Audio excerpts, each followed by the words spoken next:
This can help you. No, they're all dead. What's the matter? They're all dead. I came home and they're all dead. Whereabouts are you? Every street. Oh, every street. 65 every street. They're all dead. Who's all dead? My family, they're all dead. Hurry up. On the 20th of June, 1994, 22-year-old David Bane called emergency services in Dunedin, New Zealand, saying that his family had been murdered. It was a case that shocked the nation not just when it happened, but several more times over the course of the controversial trial and equally controversial retrial that followed. To this day, public opinion is utterly divided on who killed the Bane family. With two seemingly obvious culprits and the potential existence of an unknown assailant that somehow escaped justice, the Bane family massacre commanded massive media attention, with a former Canadian Supreme Court justice weighing in and one of New Zealand's biggest sports stars campaigning to free the person initially thought responsible. Today, we're going to dive into this bizarre, brutal, and almost unbelievable case. First, we must take a look at the Bane family and how they were perceived by the people around them. The Bane family consisted of parents Robin and Margaret, and children David, Arawa, Laniette, and Stephen. Robin and Margaret lived in Dunedin, a relatively large town of about 100,000 people or so. They were both regular churchgoers and in fact met at a Presbyterian church in town, where they quickly bonded over their shared experience of coming from big families. As their friendship turned to romance, Robin and Margaret found out that they had something else in common. They both wanted a big family of their own.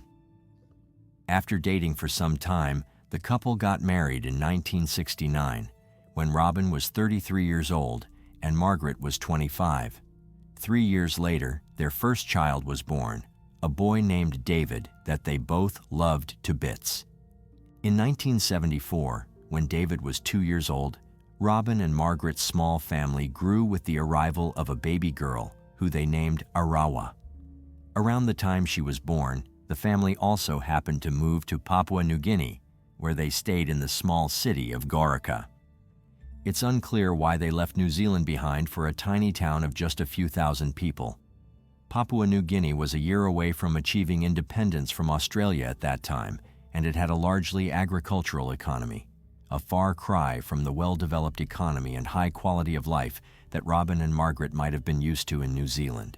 This decision might stem from their passion for Papuan culture, with many people that knew them reporting that they loved collecting traditional artifacts. They apparently loved the local culture and had no trouble integrating, with their kids later identifying as Papuans more than New Zealanders. Over the next 6 years, Robin worked as a teacher trainer while Margaret studied anthropology, all while they worked towards fulfilling their dream of having a big family. Their second daughter, Laniette, was born in 1976, with the youngest child and second son, Stephen, being born in 1980. The Banes developed a bit of a reputation for having a chaotic household. People that visited noticed that the whole house was usually in a state of disarray, and that the children were often running around completely naked. Witnesses say that this was largely the result of Margaret's hands-off parenting style. While Robin was the family's sole breadwinner for the most part, Margaret had the final say in all domestic matters. However, it's fair to say that Robin likely accepted or even encouraged Margaret's parenting style, at least at first. One piece of evidence that confirms this is a psychological evaluation that Margaret requested after growing concerned about her family's unconventional lifestyle. The assessor noted that Robin and David showed signs of extreme emotional detachment, but the family's lifestyle remained unchanged. In 1980, with the family of 6 now complete, the Banes moved once again to the Papuan capital of Port Moresby, where Robin got a job teaching short courses for adult students. They spent 8 years in this rapidly growing city, which had a population larger than that of their hometown of Dunedin. They most certainly made Papua New Guinea their home and were fully immersed in the culture. And yet, For some reason, the Banes decided to uproot themselves after 14 years in the country to return to Dunedin in 1988. Why would they leave their life behind so suddenly? There is no clear-cut answer to this question, only theories based on the events that followed and witness testimony. And if these theories were true, the reason behind the move may have been truly dark and demented beyond imagining. Life was not easy for the Banes after they returned to Dunedin. They had a family home there, but it had fallen into disrepair during their decade-and-a-half-long stint in Papua New Guinea, and they didn't do much to fix it up even after years of living there. What's more, the children had spent their entire lives in Goroka and Port Moresby, so they might have felt like outsiders in their own native land. Robin went through perhaps the most difficult transition of all. He'd enjoyed steady work and a relatively lucrative career in Papua, but he had trouble finding a job back in Dunedin. Eventually, he had to settle for a job as the principal of an elementary school in Taieri Beach, a small fishing village of just a few hundred people. Even though Robin had the top job at the school, it was a serious step down from the work he'd done in Goroka and Port Moresby. For one thing, there were reportedly just 2 other teachers at the school, and a student population that likely numbered in the dozens. The worst part was, this school was over 30 miles away from the family home in Dunedin's Andersons Bay suburb, which meant that Robin had to deal with a grueling 2-way commute every day. Margaret seemed to deal with all of these massive changes by embracing spiritualism. She was reportedly a stay-at-home mom, although acquaintances of the Bane family have alleged that she did very little active parenting. The children were largely left to their own devices, and as the years went by, it seemed as though Margaret started losing her grip on reality. By the way, I post true crime and new cases here every day, so if that sounds like your kind of thing, please consider subscribing. It helps a lot. Conditions like these are bound to cause tensions in a marriage, and sure enough, Robin and Margaret's relationship became increasingly strained following their return to Dunedin. In fact, it's fair to say that Margaret started outright despising her husband, going so far as to call him a son of Belial, a precursor to the biblical Satan from the Old Testament. In other words, Margaret apparently believed that her husband was the devil incarnate, or at least possessed by some sort of malevolent spirit. She started performing exorcisms on him and eventually banished him from the house entirely. Robin was forced to live in a Taieri schoolhouse and even spent several nights in his car during the week.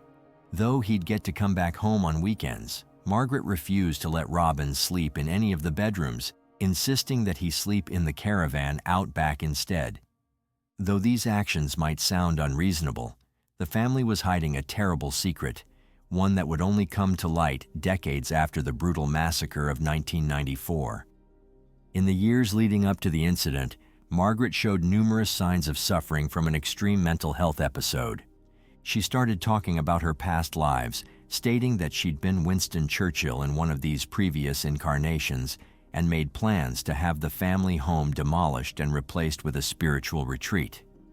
Her journal entries also show a deep sense of isolation from her family. It was as if she wanted to erase her connection to her husband and most of her kids and start fresh. Margaret's journal also contained entries in which she ranked her family members based on how demonically possessed she perceived them to be. Robin was at the top of the list, followed closely by her daughter Laniette. The one person that she seemed to love more than anything else, someone that she possibly even idolized to an unhealthy degree, was David. Anyone that knew the Banes at this time would agree that David was Margaret's favorite child. He was the polar opposite of Robin in her view, something that made David feel like he needed to act like the man of the house, especially after his father was told to leave. This unfortunately caused even more tension in the household.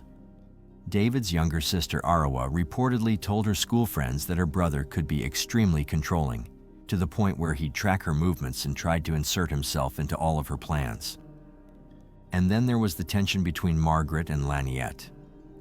As we've said before, Margaret alleged that her younger daughter was the second most possessed person in the family, At the time, it was assumed that this was because Lanyet often defended her father whenever Margaret would accuse him of being the devil. By 1994, the Bane home was almost completely broken. Robin was hardly ever around, which reportedly made Stephen, who was 14 years old by this point, quite sad since he longed for his father's approval. David tried to act as a replacement father, something that Stephen potentially resented him for. David was often quite competitive with Robin, trying to assert himself as the man of the house and undermine his father every chance he got. He simply didn't trust Robin and felt that he had to protect his mother from him at all times. Lanyet was no longer living at the family home. She'd rented an apartment in the city and often stayed with her father in Tyeri.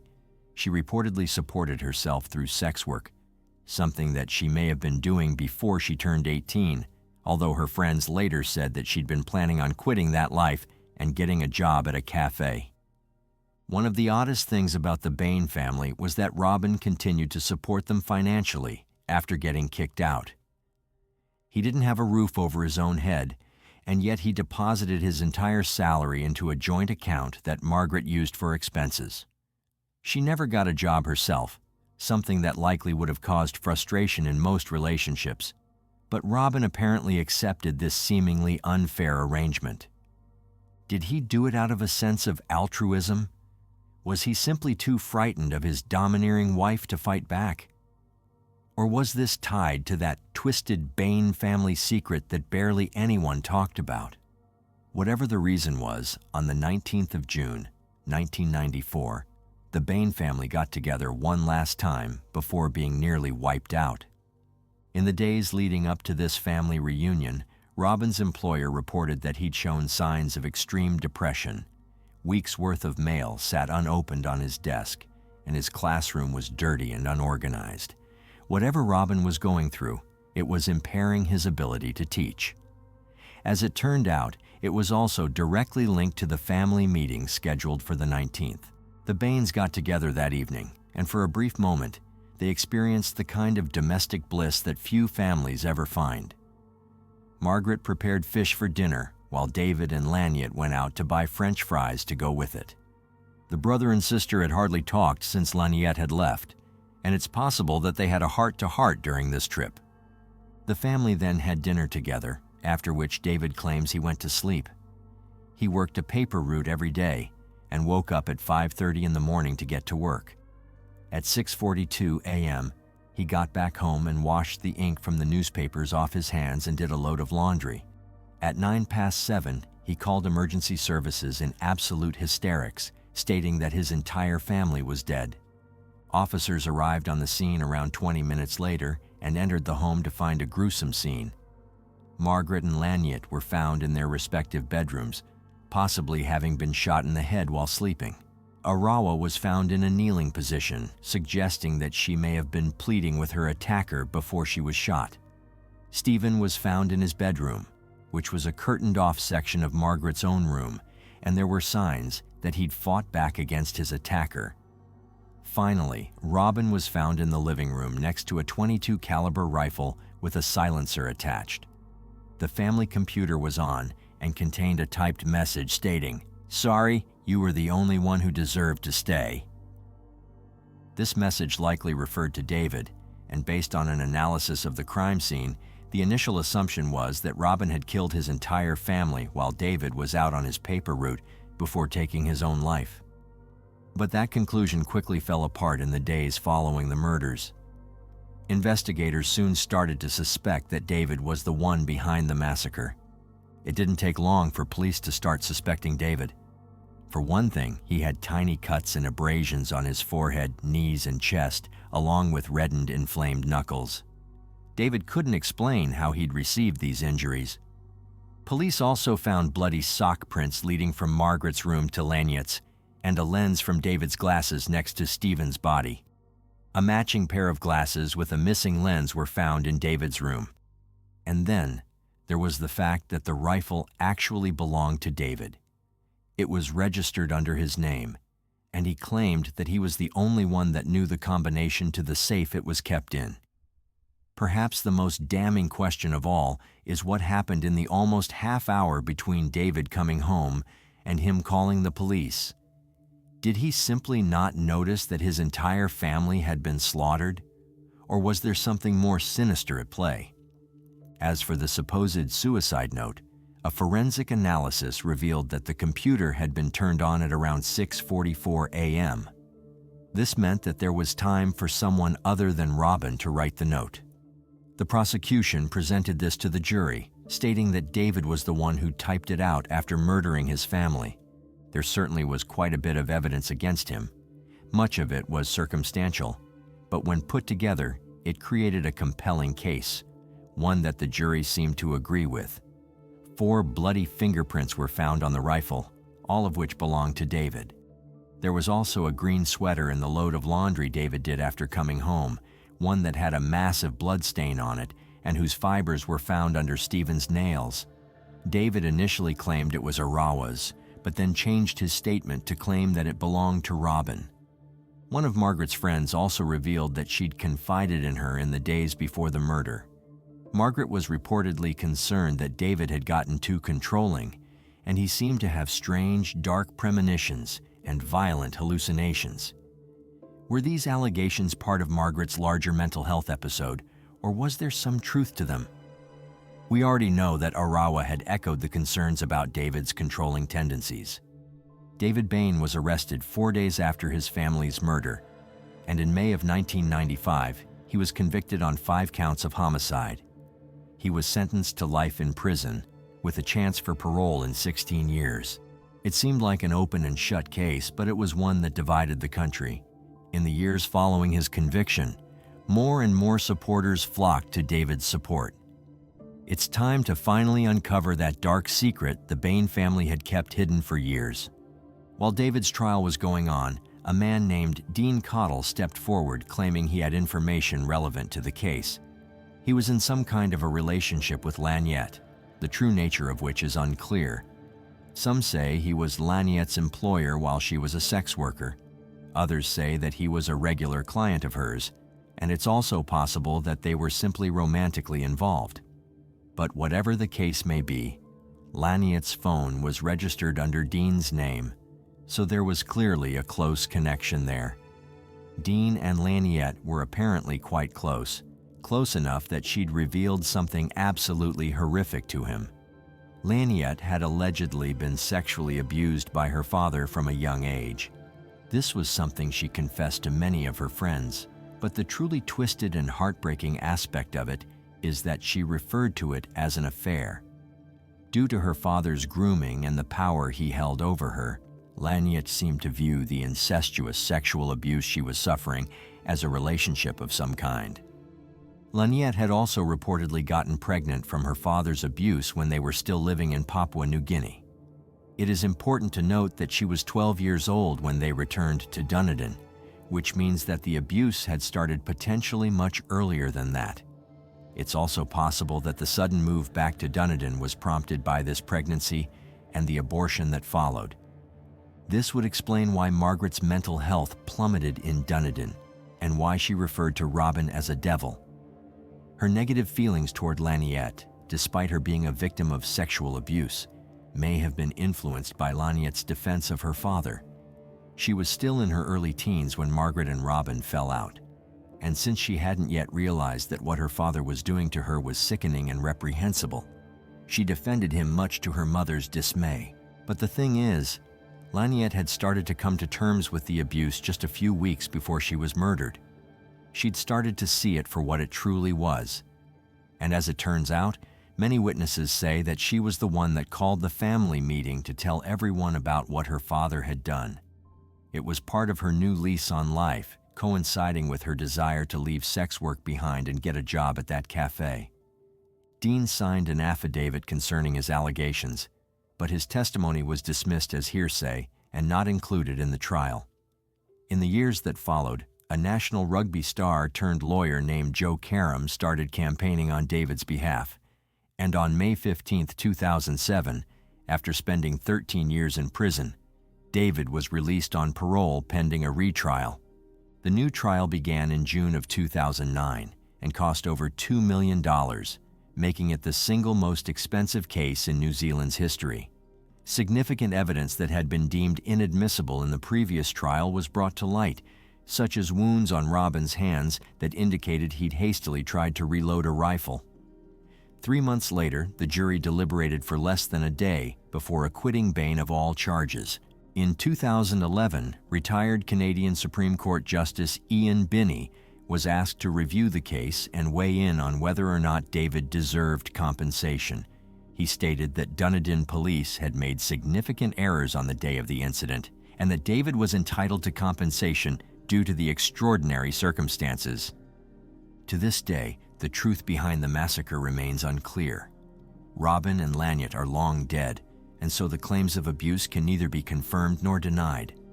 Some question David's innocence, pointing to him having the sole key to the rifle safe, and other evidence that paints him as the guilty party.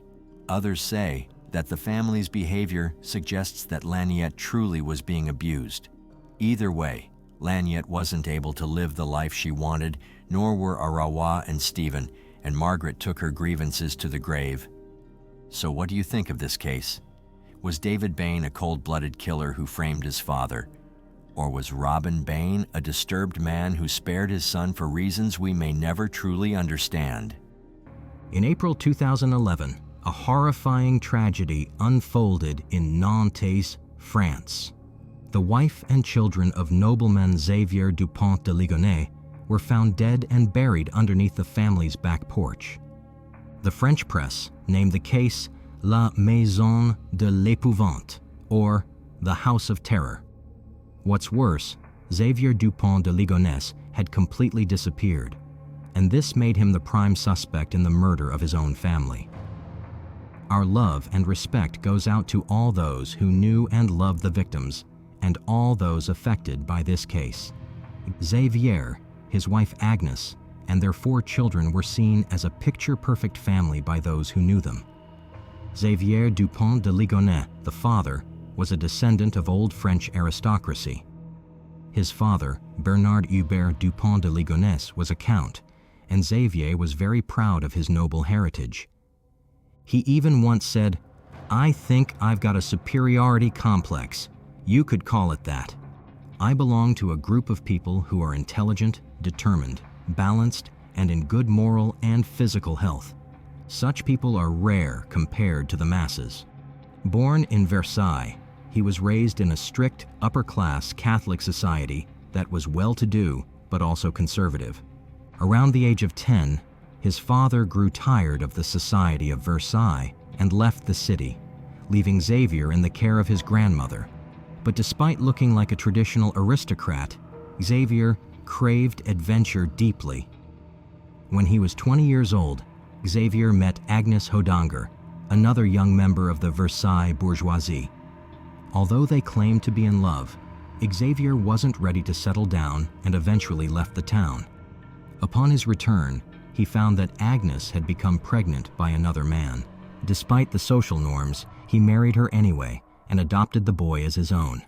But Xavier and Agnès didn't stay in Versailles. They spent the 1990s traveling around France as their family grew. In the early 2000s, they attempted to emigrate to Florida but were unsuccessful.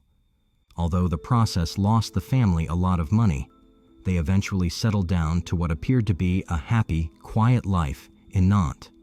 Their eldest child, Arthur, was 20 years old in 2011 and enrolled in a private Catholic college nearby. Thomas, the second oldest at 18 and Xavier's first biological son, was studying music at college. Anne, their only daughter, was a pretty and intelligent 16-year-old who modeled for mail order catalogs part-time while maintaining good grades at La Perverie, the private Catholic school she attended with Benoit. Benoit, just 13 at the time of his death, was popular and well-liked. Agnès, devoutly religious, worked as an assistant in a Catholic school. From an external perspective, the Dupont de Ligonnès family seemed to embody the ideal of a golden family. From the aristocracy, living in a nice home, with both parents seemingly successful in their respective roles. They were esteemed and well regarded within their community and enjoyed the respect and admiration of the others. But despite the appearance of an almost perfect couple, the couple had been having marriage problems as early as 2002. Agnes complained online. Xavier is too judgmental, too quick to argue, too rigid, too military. There's no more tenderness between us, no more attention, no softness, no sex. When I ask him if he's happy, his response is the same. Yes, I am, but if we could all die tomorrow, that would be better. A suburban house in the French town of Nantes. It was here in the garden that police searching for a missing family made a grisly discovery, a severed human leg buried in the ground. Further searches turned up 5 bodies. The Dupont de Ligonnès marital problems worsened. In 2005, Agnès even filed a police report against her husband for attacking Arthur, her eldest son. Financial problems worsened their relationship. Despite his aristocratic pedigree, Xavier had failed to create a steady career for himself. He had started a series of businesses, including running a hotel guide and membership card program, but none ever became successful. They relied mostly on money inherited from Agnes's family, and by 2011, that money was in danger of running out. Xavier had mired himself in debt and was becoming increasingly desperate. He'd taken up a mistress in Paris and had even been forced to borrow 50,000 euros from her out of desperation. In an email to her in 2010, he shared that he was ruined at rock bottom, like never before. I am awake almost every night with these morbid ideas, burning down the house after giving everyone sleeping pills or killing myself so that Agnes gets 600,000 euros. In any case, my life will end in the next few months if I don't get 25,000 euros immediately. Most of the time, I am not in a dream, but in a nightmare, and I can't escape, except, of course, by doing something radical and final. In January 2011, just 3 months prior to the murders, Xavier's father, the Count Bernard Hubert Dupont de Ligonnès, passed away.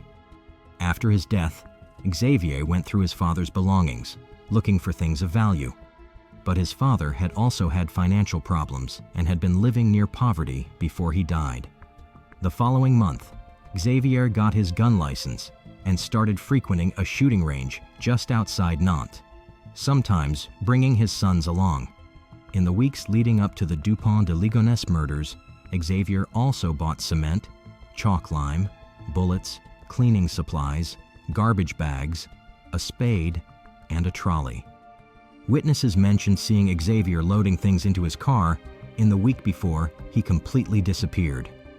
Xavier had also paid off some remaining debts, including the final bills for his children's private schools, before closing all the bank accounts in the Dupont de Ligonnès name. The lease on the family home had recently been terminated, and a final note was taped to the mailbox stating, "Please return all mail to sender. Thank you." A sign for the postman said, "Return to sender." On April 11th, La Perverie, the school Anne and Benoit attended, received a note from Xavier saying he was pulling them out, as the family was planning a sudden move to Australia for business.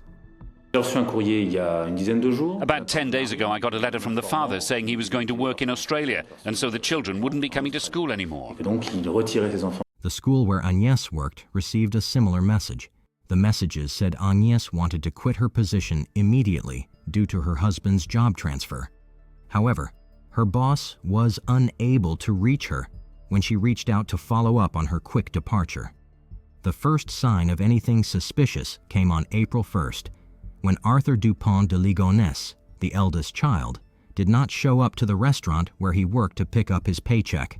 But just 2 days later, the rest of the family was seen out at a restaurant, having a seemingly happy dinner together. That evening, April 3rd, was the last time the 2 youngest children, Anne and Benoit, would be seen alive. The children did not attend school the following day, supposedly due to an illness. Thomas, the second oldest child, had gone back to school on April 4th but had been called back home by his father, who told him there had been a family emergency.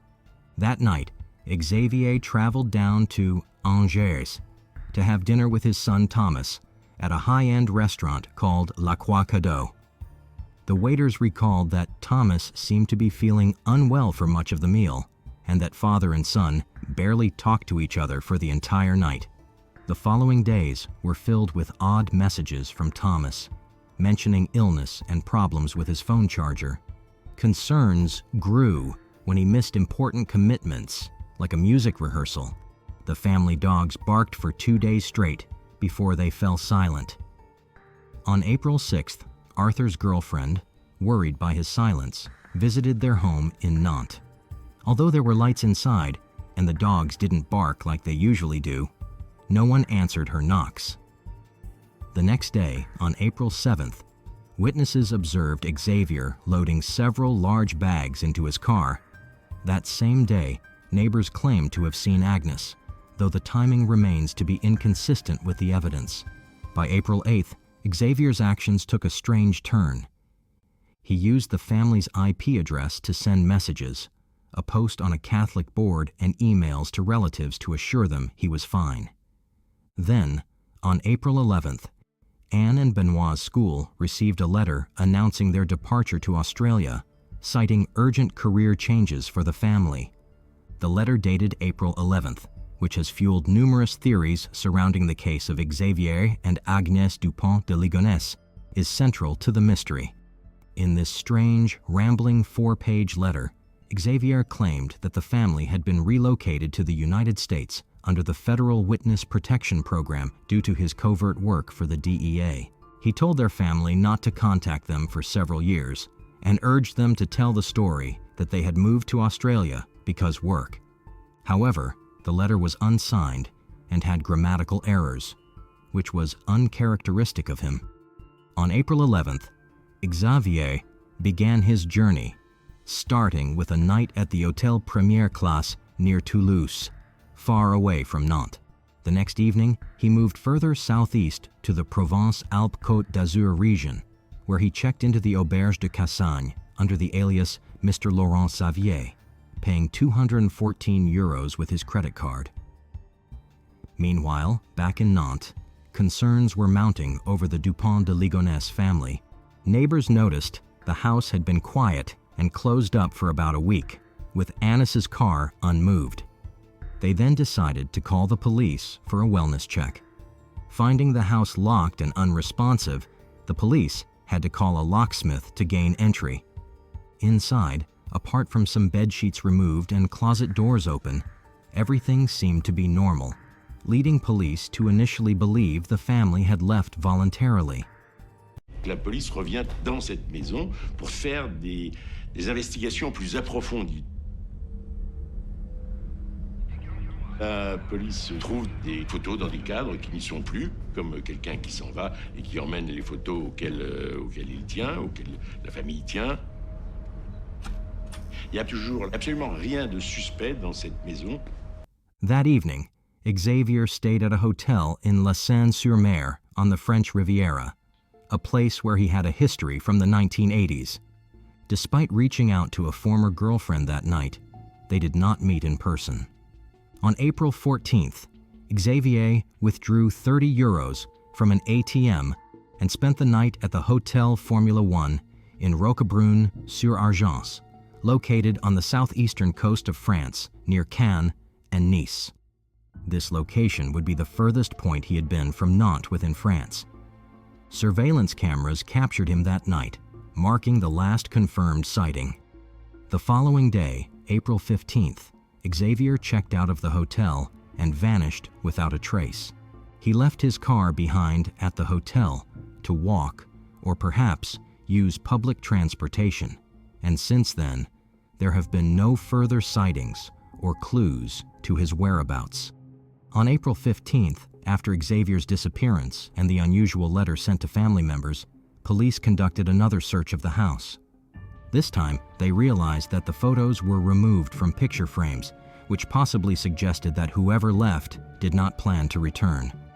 Despite these strange findings, nothing extremely suspicious was found. Agnes's family, growing increasingly concerned, pressured the police for further investigations. Subsequent visits on April 18th, 19th, and 20th also had no significant findings. It wasn't until April 21st, during the police's final search of the residence, that the horrifying truth came to light. Buried under the patio in the backyard, police discovered 2 graves.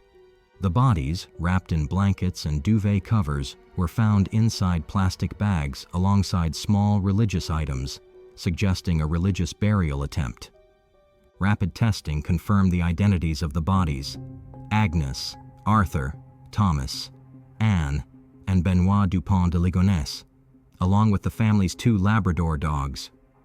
An autopsy conducted the next day revealed chilling details. All the children had been drugged with sleeping pills and shot twice in the head with a rifle. Agnes, whose sleep apnea machine stopped at 3 a.m. on April 4th, was likely the first victim.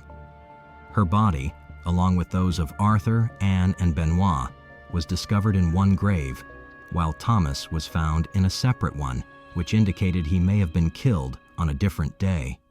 But despite the gruesome murders, no traces of blood were found in the house. Shockingly, Xavier Dupont de Ligonnès was nowhere to be found. With his family dead and his whereabouts unknown, he quickly became the prime suspect. Police in western France have found the bodies of a mother and her 4 children buried under the terrace of their house in Nantes. They'd been missing since the beginning of April. The family's 2 pet dogs were buried alongside. A major police hunt is on for the father, 50-year-old Xavier Dupont de Ligonnès. He'd told friends that he was a secret agent and had to leave the country. They were also told that his wife, 49-year-old Agnes, and their 4 children aged 13 to 21 were emigrating. The day after the bodies were discovered, an international arrest warrant was issued for him. By then, he had already gained a significant head start on law enforcement, leaving behind a trail of mystery and unanswered questions.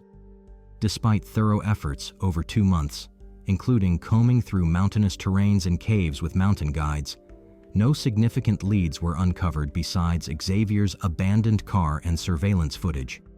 The most puzzling thing in this investigation was that Xavier's behavior post-disappearance contradicted the way he meticulously cleaned the crime scene. He freely used his credit card at restaurants, withdrew cash from ATMs, and was caught multiple times on CCTV cameras. This unwillingness to escape made police think that Xavier had no intention of fleeing justice, but was rather on a goodbye journey. This aligned with patterns observed in similar cases, where killers often take their own lives following familial homicides. Many of the places Xavier visited during this period held personal significance, having been his former residences and the birthplaces of his children. The last CCTV image of him, carrying a bag suspected to contain a rifle, was caught in Roquebrune-sur-Argens. Police believe he may have ended his life in the nearby forest, despite his body never being recovered. Nantes prosecutor Brigitte Lamy disclosed that suicide in the forest remains the leading theory, with no viable alternative explanation put forward by investigators. While family annihilators typically choose immediate suicide, Xavier's prolonged travels after the killings suggest a more complex psychological state. The case of Xavier Dupont de Ligonnès and the tragic events at 55 Boulevard Robert Schumann sparked media frenzy and earned the nickname the House of Terror across French newspapers. Over the years, multiple search efforts have been conducted to find Xavier, starting with extensive cave searches in June 2011 within a 10-mile radius of his last known whereabouts. Despite all the efforts of caving experts, no traces of Xavier were found. Subsequent searches in 2013 also focused on the mountainous regions nearby, yet these too yielded no definitive clues about Xavier's fate. In 2013, a body was discovered approximately 12 miles from where Xavier was last seen, which led to speculation, but inconclusive results from the autopsy ruled out the possibility that it was Xavier. Another discovery in 2015 also confirmed through DNA testing that the body did not belong to him. Despite these false leads, the common belief among investigators is that Xavier likely took his own life, with suicide standing as the primary theory regarding his disappearance. Following his disappearance after the tragic murders of his family, investigators believed his final journey to be southern France, particularly around Roquebrune-sur-Argens, possibly intended as an area to commit suicide. The area's rugged terrain, with cliffs, mountains, and crevices, seemed good enough to hide a body. This fueled the belief among police that he may have planned the trip to southern France not to escape, but to disappear on purpose. In July 2015, nearly 4 years after the murders and his disappearance, a potential lead emerged when a photograph believed to be of Arthur and Benoit, his 2 sons, was sent to a journalist in Nantes. The back of the photo bore a handwritten note stating, "I'm still alive," along with a date and Xavier's name. However, the authenticity of the letter could not be verified, and police were unable to trace its origin definitively.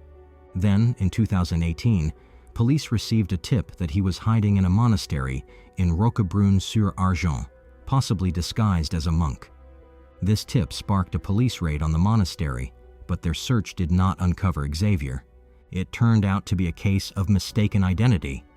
But the most infamous sighting of Xavier since his disappearance occurred on October 11, 2019, and resulted in an arrest that sparked widespread attention and speculation. Police in London received an alert through advanced passenger information forms, which indicated that a passenger traveling from Paris to Glasgow had used a stolen French passport. This triggered concerns that the passenger might be Xavier, and prompted French authorities to prepare for his arrival at Charles de Gaulle Airport. But the man unexpectedly changed his flight and arrived in Glasgow a day earlier. Scottish police intercepted the man and took his fingerprints, which initially led them to believe they had had Xavier. This news created a media frenzy, celebrating the apparent end to a lengthy manhunt for a man accused of a notorious crime. But doubts emerged upon reviewing CCTV footage at the airport, where police noted significant inconsistencies in appearance between the detained man and Xavier. A murder suspect who has been on the run from French police for 8 years has reportedly been arrested in the Scottish city of Glasgow. Xavier Dupont de Ligonnès is accused of having shot dead his wife and 4 children at their home in Nantes in 2011. Their bodies were found buried in concrete under the garden. Prosecutors said the killings were methodical. Subsequent fingerprinting and DNA tests definitively proved that the man was not Xavier, but a 69-year-old French national with Portuguese origins, traveling to visit his Scottish wife. This case led to criticism toward the French media and police for announcing Xavier's arrest without thorough verification of the man's identity. Since this incident in 2019, there have been no reports regarding Xavier's whereabouts, leaving his fate and location in mystery. Some who knew the Frenchman remain convinced that he is not only dead, but also innocent. They believed that the doting husband and father they knew would never have murdered his wife and children. Initially, Sister Christine criticized the legitimacy of the letter he allegedly sent, which claimed the family had been relocated to the U.S. under the Witness Protection Program. Over the years, Christine's stance evolved. She believed that he and his family indeed moved to the U.S., which was inconsistent with the forensic evidence and investigations into the deaths. Her skepticism extended to the identification of the bodies found under the porch, questioning whether they truly belonged to Agnes and the children. This skepticism arose partly due to procedural concerns, such as the quick burial approval and the family's advice not to view the bodies. But despite these doubts, no credible alternative theory has surfaced regarding the identity of the bodies. Christine presented several arguments challenging the official narrative surrounding her brother's case. One piece of evidence she highlighted was an email he allegedly sent in 2010, where he speculated about accidents that might happen in his family in the future. The email ended with a statement expressing hope that his family would not believe he caused these accidents on purpose, even if the evidence suggested otherwise. Christine and her husband interpreted this email as evidence of a potential conspiracy against him. They suggested that someone may have been plotting to frame him for the murder of his family, or to somehow implicate him in the context of their supposed entry into the witness protection program. But the police believed he had been planning the murders for some time and may have been preparing to manipulate his family's perceptions of his innocence. In her blog, Christine also raised doubts about his physical capability to bury Agnes and the children underneath the porch. The space under the porch was relatively low, only about 1.2 meters high, which would have required someone to work on their hands and knees without the aid of long tools like shovels or hose that he had purchased. Given his reported back and neck problems, Christine questioned whether he would have been physically able to carry out such a task alone. But these arguments against his guilt primarily rest on personal relationships and familial loyalty, rather than concrete evidence contradicting the police investigation. The forensic evidence, including DNA and ballistics analysis, points right at Xavier as the person responsible for the murders. But what made him lead to such a point? There are several important points that can potentially explain the motive of the murders. At first, despite the noble title of Count, his aristocratic lineage did not come with wealth or power in modern times. The French Revolution had abolished the legal privileges of the nobility, and many families, including the Dupont de Ligonnès, had lost their ancestral wealth over the centuries. Xavier attempted a fresh start in the United States in the early 2000s, likely seeking better prospects or a new beginning. However, this move failed, and the financial strain from this setback may have worsened his mental state. Back in France, he portrayed himself as a successful businessman, but in reality, his ventures were not profitable. Killing his family and attempting to disappear could be interpreted as an attempt to regain control over a life that he perceived as spiraling out of control. It could also have been a misguided attempt to protect them from receiving threats or to escape from mounting pressures and failures.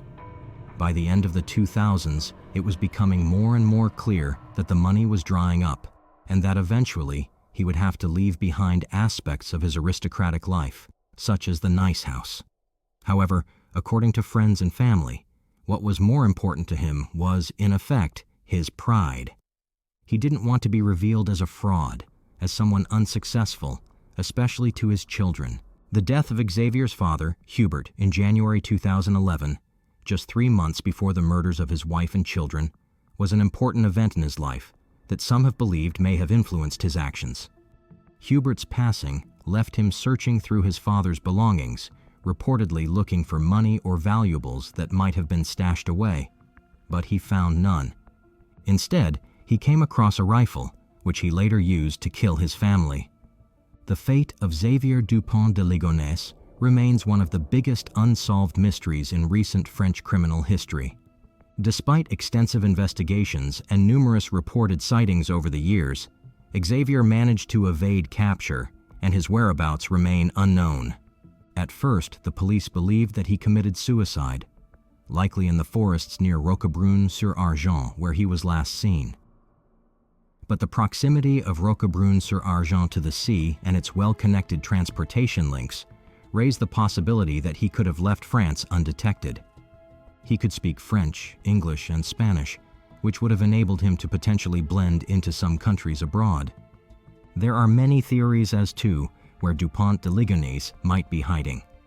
Since he knew enough English and Spanish to get by, one theory is that he fled to Latin America on a cargo ship. Another theory suggests he underwent plastic surgery and has been living in Scotland all this time. The problem in this case is that Xavier Dupont de Ligonnès looks a bit like everybody else, with no strong features, said Jean-Marc Bloch, a retired police investigator familiar with the case. He's of average height. Physically, he doesn't stand out. He's physically normal. And there's nothing worse in this situation than physically normal people because they both stay unnoticed and they draw too much attention.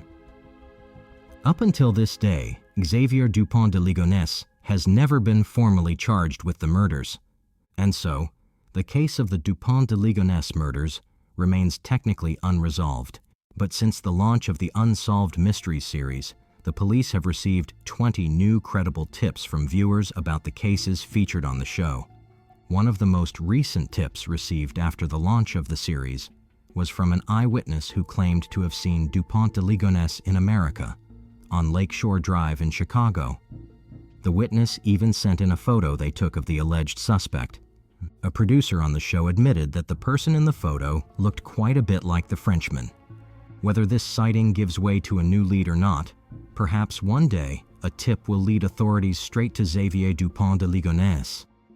But for now, no one can say for sure where he went. Do you think Xavier is still alive and hiding somewhere today?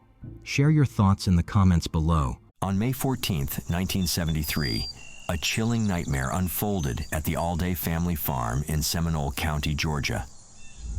4 dangerous criminals had just escaped from a Maryland prison and were on the run.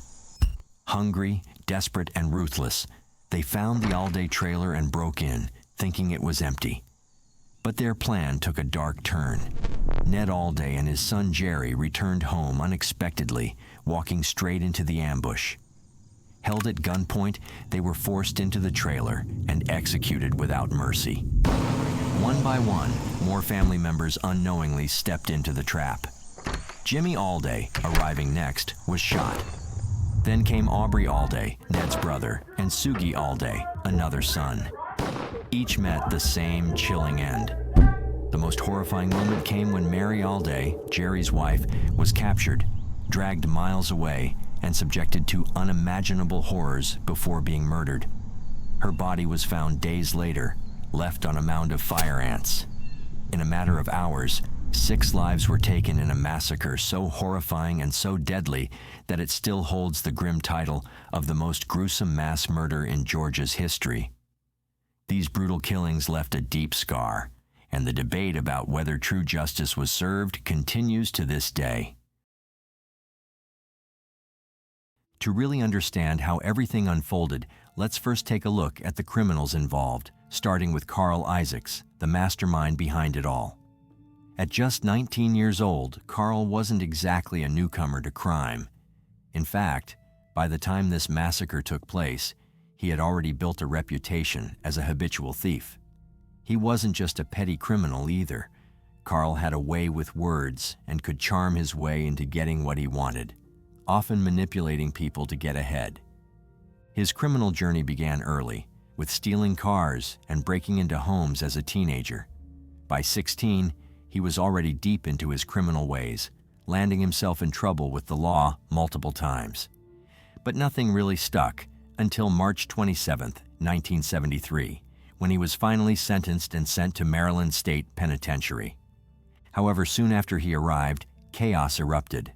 A riot broke out in the prison, and Carl was caught in the middle of it.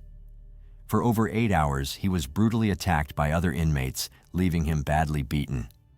This led to his transfer to a new facility for his protection. He was moved to the Maryland Correctional Camp temporarily before being transferred again on April 25, 1973, to the minimum security Poplar Hill. This move, however, would prove to be a huge mistake for the authorities. As it turned out, Carl already had an inside connection, his 26-year-old half-brother, Wayne Coleman. Like Carl, Wayne spent much of his childhood bouncing in and out of foster care. His criminal history was also lengthy, involving car theft and breaking into homes. Wayne had already been at Poplar Hill for a few months before Carl's arrival. Now, the two brothers couldn't have been more different. Carl was bold, aggressive, and manipulative, while Wayne was shy, reserved, and more of a follower. It didn't take Carl long to find Wayne at the facility, and once he did, he wasted no time revealing his escape plan. He told Wayne he wanted him to be part of it. Wayne agreed, but on one condition. Carl had to bring along his friend, George Dungy, a 36-year-old inmate locked up for failing to pay child support, which was considered a minor crime compared to his fellow prisoners. Wayne and George had become close during their time in prison, even developing a romantic relationship. So when Wayne approached George about the escape plan, George, even though he was soon to be released, agreed to join the escape. However, Carl wasn't exactly thrilled about George being part of the plan. In fact, Carl wasn't fond of George at all, largely because of his race. But despite the tension, the trio was formed, and they managed to break out on May 5th, 1973. Around 3 in the morning, Carl and his crew managed to sneak through a bathroom window and made a break for it, disappearing into the surrounding woods. They used the trees and underbrush to cover their escape, eventually finding their way to Baltimore, Maryland. There, they managed to swipe a car to continue their getaway. By the time they secured a ride, the authorities at Poplar Hill had realized the prisoners were missing. But here's the crazy part. The prison didn't bother to alert the local authorities because they didn't think these guys were dangerous. They didn't exactly rush to bring them back. The escapees laid low in Baltimore for the next 2 days, just trying to blend in. But Carl, ever the mastermind, decided he wanted to bring along his younger brother, Billy Isaacs, who was just 16. Billy, like most younger siblings, looked up to Carl and was all in when his brother offered him a seat in the car. So now it was the 4 of them, Carl, Wayne, George, and Billy, hitting the road. They spent about a week hanging around Maryland, but eventually the reality hit. They needed money to keep going. So they did what they knew best. They started breaking into houses along their way to fund their next move. Now Carl's ultimate goal was to head south, specifically to Florida or Mexico, where he and his crew could live free from the law. But before they could get there, they needed to keep moving. On May 10th, 1973, while traveling near McConnellsburg, Pennsylvania, Carl spotted a truck with no owner around. He thought this was the perfect chance to steal a vehicle. As Carl and his crew tried to take it, a young man named Richard Miller, the truck's neighbor, saw them and decided to intervene. Instead of letting them get away, Richard chased after them. Unfortunately, he was caught, and the group argued about who would take the life of the young man. In the end, they tied him up, forced him to his knees, and shot him in the back of the head. They dumped his body on a remote logging road, hoping he would be forgotten. Afterward, Carl's gang continued south, eventually landing in Donaldsonville, Georgia on May 14th, 1973. The town seemed peaceful and isolated, perfect for hiding out. By about 4 p.m., they spotted a trailer and broke in, tearing it apart for anything valuable. While Billy and George kept lookout, Carl and Wayne started to search. But just as they were getting into it, a blue Jeep appeared on the road. Inside the Jeep were Ned Alday and his son Jerry, and that's when everything took a deadly turn. But before diving into the events of that day, it's important to understand the Alday family and the legacy they left behind. The patriarch, Ned Alday, was born on September 7, 1910, in Donaldsonville, Georgia. He met the love of his life, Ernestine, in their small community, and the two eloped in 1935. Together, they built a strong, loving family, raising 9 children and establishing a solid reputation in their community. The Aldays were the epitome of Southern hospitality, always helping out their neighbors and embodying wholesome values. Ned wasn't just a family man, he was a pillar in the local community. He played a key role in building the local church, and many members of the Alday family, including his children, contributed significantly to the church as officers and Sunday school teachers. Financially, the Aldays were responsible and hardworking. Early on in their relationship, Ned and Ernestine saved every penny to buy a small home, which they later traded for nearly 400 acres of farmland, complete with a larger farmhouse on River Road. The farm was a family operation, with everyone pitching in to help. By 1973, however, only 2 of their older sons remained close enough to continue working on the farm. Jerry Alday, at 34 years old, had moved into his own trailer a few miles down the road with his wife, Mary. His older brother, Chester, known as Sugi, lived even closer with his wife, Barbara, just yards away from the Alday farmhouse. By all accounts, the Aldays were the kind of people who kept to themselves. They were quiet, hard-working folks with no criminal history, just a peaceful, down-to-earth family. But on May 14, 1973, nothing could have prepared them for what was about to happen. As mentioned earlier, it was just another normal day when Ned Alday and his son Jerry were heading back to Jerry's trailer after a long day's work. They had their usual plan to meet up, talk about the day, and figure out what was next. But as they got closer to the trailer, they were suddenly confronted at gunpoint by Carl Isaacs. Carl ordered them inside the trailer, and once they were in, he made them empty their pockets onto the kitchen table. But all he found were a few coins and other insignificant items, nothing of real value. So he decided to separate the two. Jerry, who was 35, was taken to one side of the house, and Ned, at 66, was led to the other side. It wasn't long before the horror started. Carl shot Jerry 4 times with a .22 caliber gun. Meanwhile, Wayne, who was with Carl, was handling Ned in the other room. Wayne shot Ned once in the head with a .32 caliber gun, but it wasn't enough to kill him. Ned, though gravely injured, managed to get up and fight back. Carl heard the commotion and rushed in to help Wayne, shooting Ned 5 more times with his .22. And Carl didn't stop there. He actually stayed at the trailer for a while, waiting for Mary, Jerry's wife, to come home. Before he killed Jerry, he had asked if Jerry was married. Jerry told him he was, and begged Carl not to hurt his wife, but that only seemed to fuel Carl's desire to take more lives. He wanted to wait for Mary himself. But before he could do that, Jimmy Alday, a 25-year-old, showed up. He'd just finished parking the tractor and walked up to the back door. When he knocked, expecting to see his brother, he was met by Wayne with a gun in his face. Wayne went through Jimmy's pockets, just like with Jerry and Ned, but found nothing of value. Carl was furious, accusing him of showing up because he heard the gunshots. Jimmy denied it, explaining that this was just part of their regular routine. But Carl wasn't buying it and ordered Jimmy to the living room, where he forced him to lie face down on the couch. Without hesitation, Carl shot Jimmy twice in the back of the head with his .22 caliber gun. Afterward, Carl went outside and decided it was time for him and his crew to leave. But as he was moving the tractor, he heard another car pull up. It was Mary Alday, Jerry's wife, returning home with groceries. Carl snuck up behind her and pressed a gun to her back, just like he had done to the men. Mary was forced into the trailer, and Carl rifled through her purse, finding only $1 and some small items. But just as Carl was dealing with Mary, 2 more Alday family members arrived: Chester, Ned's son, and Aubrey, Ned's brother. They were laughing and chatting when Carl, already on edge, stormed outside and captured them at gunpoint. They were forced inside the trailer, where Mary was crying uncontrollably at the table.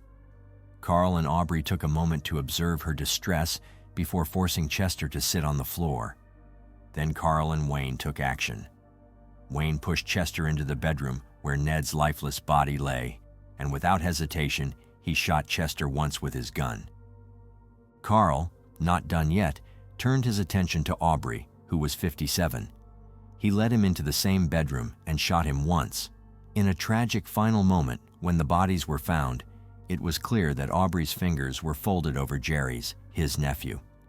It was as if, in his last moments, Aubrey reached out to hold Jerry's hand, a heartbreaking symbol of love and loss before succumbing to his injuries. After the brutal killings, Mary Alday was dragged from the bathroom and taken back into the kitchen, where Carl didn't show any sign of mercy, assaulting her himself. Once he was finished, Wayne did the same. By now, the gang had decided it was time to leave, but they weren't done yet. They took Mary in her car, driving deep into the woods. But Carl wasn't done tormenting her. He yanked her out of the car by her hair and dragged her through the dirt. He assaulted her again, humiliating her in ways no one should ever have to endure.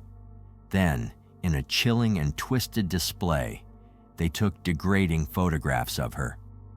After all this suffering, they decided it was time to end her life. George then forced Mary onto the ground, her face pressed into the earth. He shot her once in the back of the head with a .22 caliber gun. Once they finished, they abandoned her body in the car in the woods like it meant nothing at all.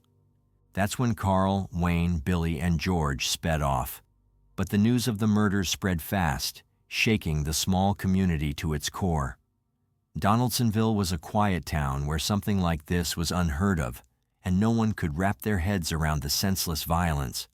But rather than splitting the community apart, the tragedy seemed to unite everyone even more. Neighbors, friends, and even strangers rallied together, offering their help to the remaining Alday family members.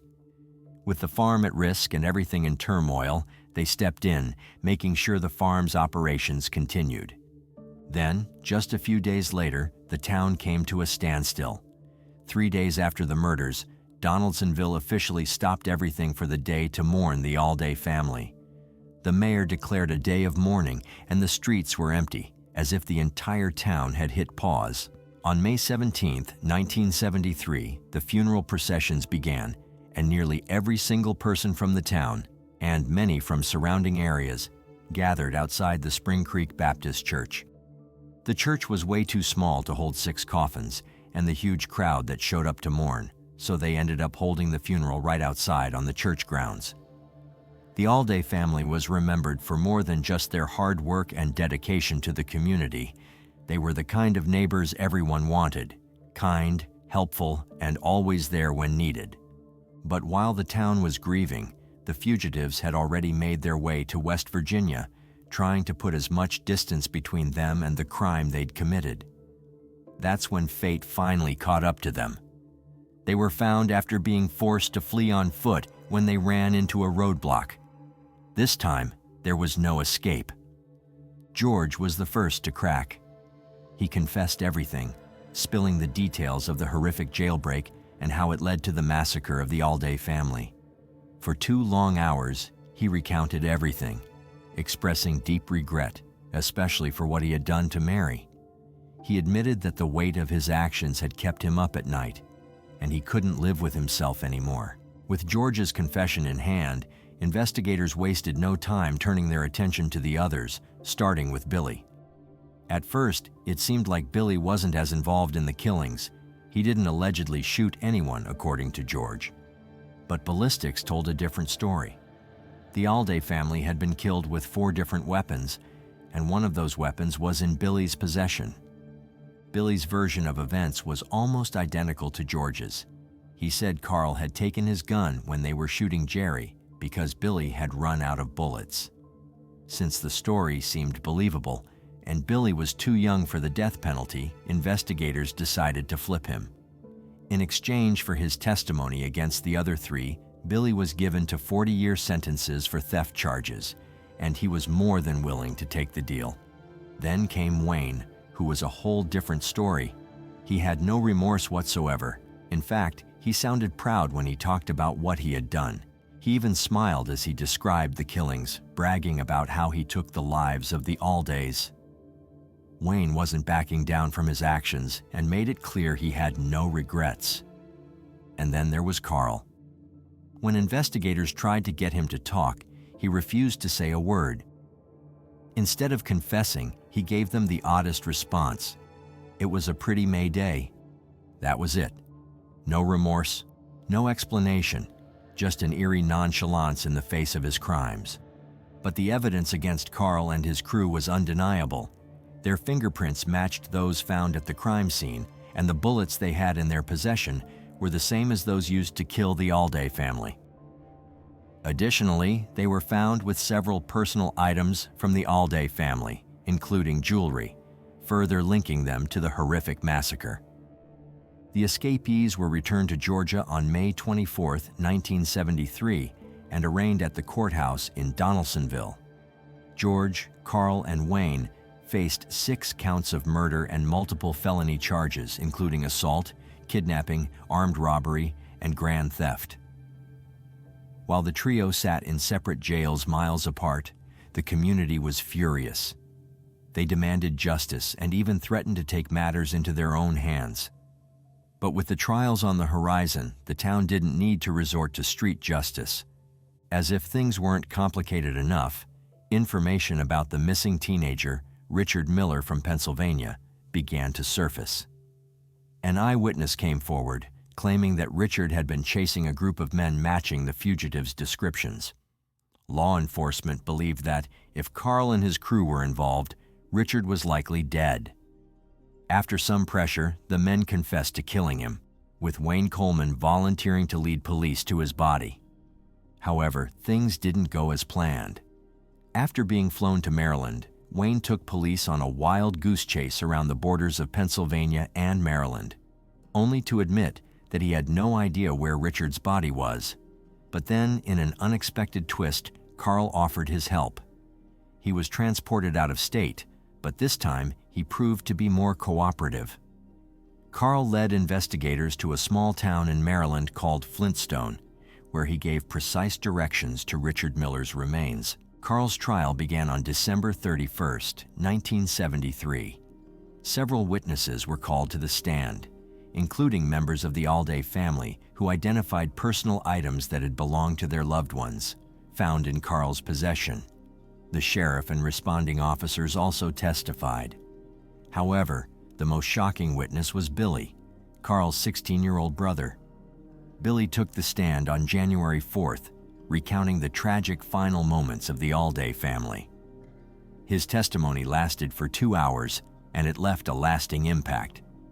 After the case went to the jury, it didn't take long, just a little over an hour, for them to return with a verdict: guilty on all charges. Additionally, on January 7, 1974, the jury in Carl Isaac's case recommended the death penalty, and the judge agreed. George's trial followed, starting on January 9, 1974, with a similarly swift process. The jury deliberated for just 58 minutes before finding him guilty on all charges and sentencing him to death. Wayne's trial lasted 3 days, but he too was found guilty and sentenced to death. Initially, the executions were set for February 15th that same year, but due to mandatory appeals, the executions were delayed. If you had it to do all over again, do you really honestly think that it would have turned out differently if you had anything to do about it? Well, it would turn out different in some ways. As you know, as far as pulling that trigger and killing them people, I believe it would happen again. This clip was from Carl Isaac's interview on June 12, 1976, where he still showed absolutely no remorse for his actions. Over the years, the men filed several unsuccessful appeals. In 1979, a discovery motion led to retrials for all three in 1988. The Georgia Supreme Court ruled that the pretrial publicity had been so overwhelming that the defendants could not have received a fair trial and that a change of venue should have been granted. During the retrial process, Carl was first to face the courtroom again in January 1988 with an emotional testimony from his brother Billy, who recounted the tragic events. In 1988, Carl's taped confession, which had been recorded by filmmaker Fleming Fuller, was also used in the trial, with Carl seemingly incriminating himself. Despite character witnesses who claimed Carl had reformed, including a woman he had corresponded with and who believed he had changed, the jury once again sentenced him to death. Wayne's trial took place in April 1989, where his attorney claimed Wayne was manipulated by Carl. However, despite his defense, Wayne was sentenced to death, though after 35 hours of deliberation, the jury became deadlocked, and a mistrial was declared. Eventually, Wayne was sentenced to life in prison with the possibility of parole after 15 years. George, however, was deemed mentally incompetent to be executed due to his low IQ, leading to him receiving 6 life sentences after pleading guilty by reason of mental deficiency in 1988. By this point, many people were outraged. Not only were the suspects still alive and living well in prison, but the Alday family had also faced serious financial hardship along with their emotional pain. The surviving members lost their farm and much of the family's wealth. Ernestine Alday, the last member of the family to survive, passed away in 1988, leaving behind a legacy of grief and financial ruin. But out of all the pain and tragedy, something positive did come from it, thanks to Paige Barber, the granddaughter of Ned Alday and the niece of several of the victims. As the voice of the Alday family, Paige fought hard for the passage of the Alday Family Bill in 2003. This law made it a requirement for state officials to contact the families of victims in death penalty cases twice a year. Before this bill, families had a tough time getting any updates on what was happening with their loved ones' cases in the legal system. Additionally, books and films were created to share the Alday family's heartbreaking story, like the 1988 film Murder One and the book Blood Echo by Thomas H. Cook. These works helped bring national attention to their tragic experience. As for the men involved, George Dungy died in 2006 while serving his life sentence. Billy Isaacs, who served 20 years, was released in 1993, but he passed away in 2009. Wayne, still alive, continues to serve his life sentence and is now 79 years old, repeatedly denied parole. Carl Isaacs met his end on May 16, 2003, with his execution marking the painful end to a long and drawn-out battle for justice. His final meal? A simple prison tray. After almost 30 years of delays, he was pronounced dead by lethal injection, closing a chapter on the Alday family's tragic story. But here's a question for you. Do you think true justice was ever served for the Alday family? Or do you feel the legal system failed them? Drop your thoughts in the comments below. Born in 1992, Kendrick didn't have the kind of comforts that kids need. Instead of a warm, loving home, the future criminal had to deal with an endless series of sexual, physical, and emotional abuse. By the age of 12, Kendrick was already showing signs of extreme mental and physical distress. He weighed just 59 pounds, about 2/3 as much as other boys his age. Later on in life, the culprit would be diagnosed with severe schizophrenia, which might have manifested in him hearing voices and seeing things that weren't there. It's hard to imagine just how scary this was for a 12-year-old, especially one that felt so unsafe in his own home. However, there was one brief ray of hope for Kendrick. His grandfather, Reverend Alan Kendrick, was a well-known pastor at the Oasis of Praise Church in McCalla, Alabama. Once he realized how much the boy was suffering, he was able to get Kendrick out of his abusive home and become his primary caregiver. This escape gave the boy a chance at living a normal life, but as we'll soon reveal, the mental scars left by the abuse weren't going to fade away so easily. He'd been saved from his abusive home, and when his mental health symptoms became too great to ignore, his grandfather took him to a medical professional. The psychiatrist prescribed 9 different antipsychotics to calm Kendrick's stormy mental state, but something happened when he turned 18 that ruined all of his progress. The government suspended his disability benefits. His grandparents just didn't have the money to afford the meds, and without the support of Medicaid, Kendrick had to deal with a disastrous come-down. His symptoms would have started spiraling out of control.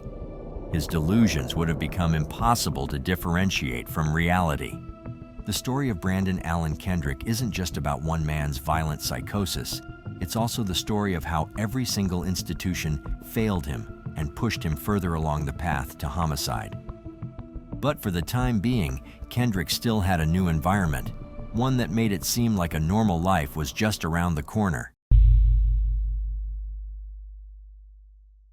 Despite the sudden Medicaid suspension, life seemed to settle down for Kendrick after he moved into his grandfather's peaceful rural property in West Blockton, Alabama.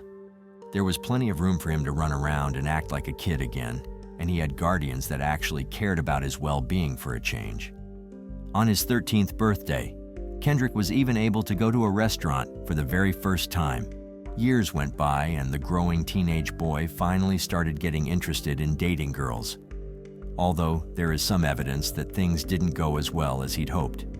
When he was 26 years old, he ended up marrying a woman named Kelsey, who was just 18 years old at the time.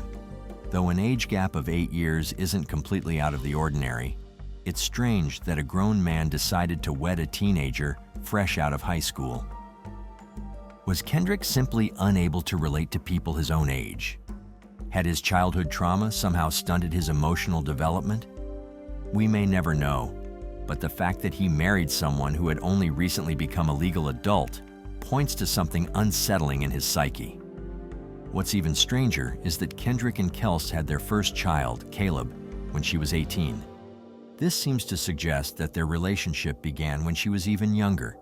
Granted, the age of consent in Alabama is 16 years old, but it's incredibly disturbing to think of a man in his mid-20s trying to romance a high school student. One thing we do know is that Kendrick's mental health problems hadn't gone away. He still had severe schizophrenic episodes, which can potentially cause moments of extreme paranoia. While in those states, Kendrick might have seen everyone as an enemy. He might have thought his own wife was out to get him. Things would only get worse from that point on, but it didn't have to be this way. It's at this point that we should address Kendrick's personal responsibility in the events to come. Even though he'd been taken off Medicaid at 18, he was able to get a new prescription that allowed him to get back on his meds. The only problem was, he often refused to take them. This led to increasingly violent episodes where Kendrick became outright abusive towards his wife and children. Though the abuse never became sexual, it was clear that Kendrick was playing out the physical violence he'd been subjected to as a young boy. As a result of his erratic behavior, Kelsey and Kendrick were allegedly going through a separation. This only made his violent tendencies even worse. He was repeating the cycle, and in 2024, things would reach a bloody climax. On July 18, 2024, Kelsey went out with her two children, 6-year-old Caleb and 2-year-old Kinley, to celebrate her nephew Colton Daniel's birthday. Colton was turning 9 years old, but his parents weren't able to take him or his 6-year-old sister Haley out to celebrate. This was because his mother, 35-year-old Jessica Morrow, was having a major surgery the next day. She had to prepare for the invasive procedure, so she asked their Aunt Kelsey to take them out and show them a good time. Due to his unpredictable behavior, Kendrick wasn't really involved in any of the festivities. Instead, he stayed at home and stewed in his emotions. A storm was brewing inside of his mind. The pressure of an upcoming separation from his wife was getting to him, and to make matters worse, his schizophrenia had been especially bad over the past 2 weeks. At 7 p.m. that evening, Kelsey got a call from Kendrick. He seemed absolutely furious about something, though she couldn't understand what exactly his problem was. All she knew was that he was demanding that she come home immediately. Since Kelsey had promised to take care of Colton and Haley while their parents prepared for the next day's surgery, she had no choice but to bring them along as well. Now, Kendrick's spiraling mental state hadn't gone unnoticed. In fact, things were so bad that his grandfather had a feeling that Kendrick would snap and do something horrific. He didn't know what it could be. All he knew was that his grandson needed help fast. He'd even called the police earlier that day, telling them that he had a bad feeling about his grandson's intentions. The police could have stepped in and stopped all of the bloodshed that followed, but they simply ignored the pastor's plea for help. At around 9 p.m., 2 hours after Kendrick forced Kelsey to come home, the Reverend held a prayer meeting where he asked God to help his wayward grandson. After the police had washed their hands of the matter, it was the only option he had left. The minutes ticked by, and no one knew just how much devastation was about to be unleashed. Once the prayer meeting was over, things seemed more or less normal. Kelsey had come home, but because she and Kendrick lived in a garage apartment isolated from the main property, the Reverend couldn't tell if something violent was going on. Indeed, when he spoke to his grandson, he actually felt like there was no cause for alarm. This was because Kendrick seemed to be behaving calmly. The Reverend and his wife, Gay Kendrick, had a lovely chat with their grandson, talking to him about all sorts of things. What they didn't know was that Kendrick's mind was consumed with thoughts of unstoppable violence. It's possible that even Kendrick didn't know what was going on in his own head, because the Reverend reported that he was laughing while talking to them. Moments later, Kelsey entered the room as well. Despite the stress of having to come home in such a rush, she seemed to be in good spirits. She was laughing and talking with the rest of them, as if they all lived a normal, happy life where nothing ever went wrong. Eventually, Kelsey got up and returned to her garage apartment. 10 minutes later, Kendrick got up and joined her, still all smiles from the conversation he just shared with his grandparents. That's when the Reverend and his wife heard the unmistakable sound of gunfire. The thunderous bangs of bullets firing sent a shock down the Reverend's spine. He turned to his wife and asked her if she'd heard it too. Though it was impossible for the roaring explosions to be anything but gunfire, the Reverend was still hoping beyond all hope that he was mistaken. Unfortunately, his assumption was correct, and his wife confirmed it. They had no idea what to do. Should they get up and enter the war zone, where they might get shot themselves? Do they call the police and effectively sentence their adopted child to a life behind bars? As it turns out, that choice was taken away from them when Kendrick returned to their room. He still had the 9mm pistol in his hands, but for some reason, he seemed completely disoriented. It was as though he had no idea what he'd just done.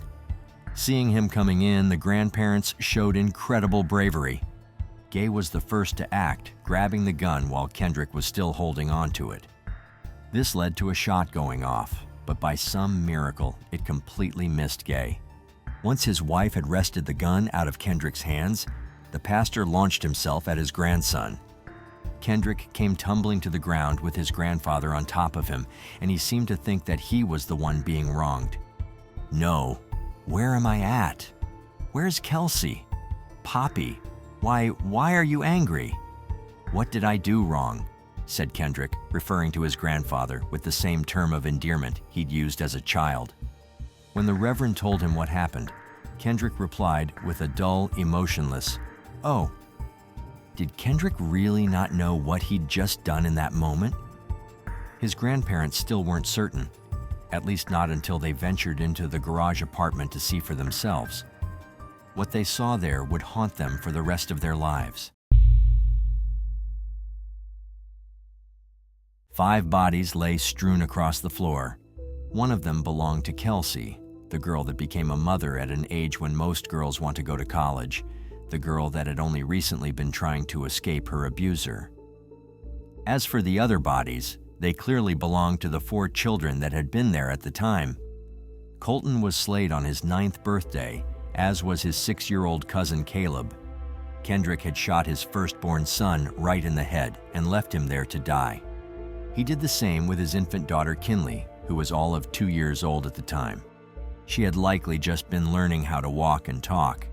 The people around her had no idea that those first, tentative steps would also be her last. Kelsey and each of the children had a single bullet to the head.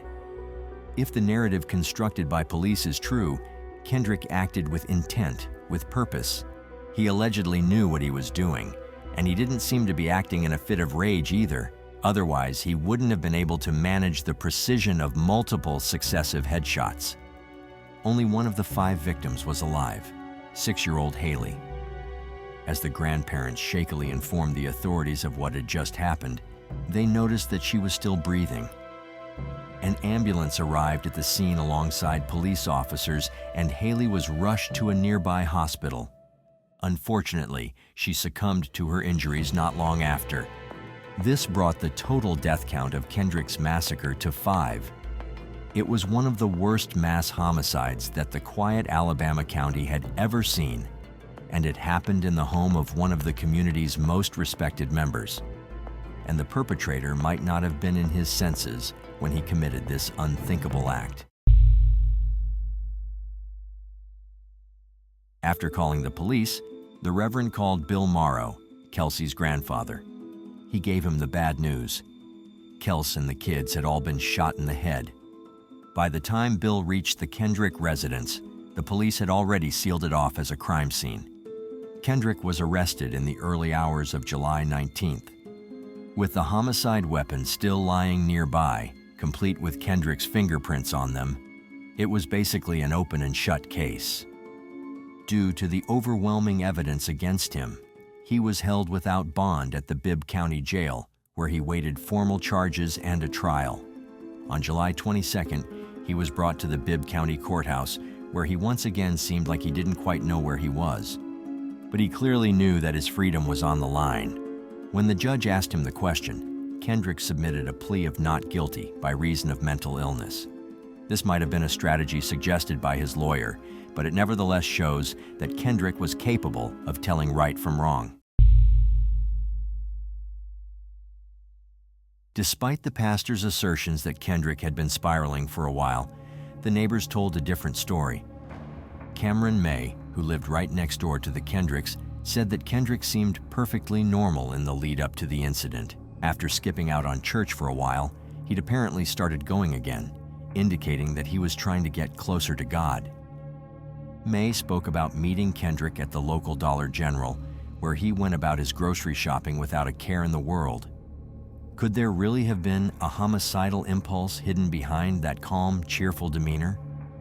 Was the shooting premeditated, or did Kendrick decide to do it in the spur of the moment?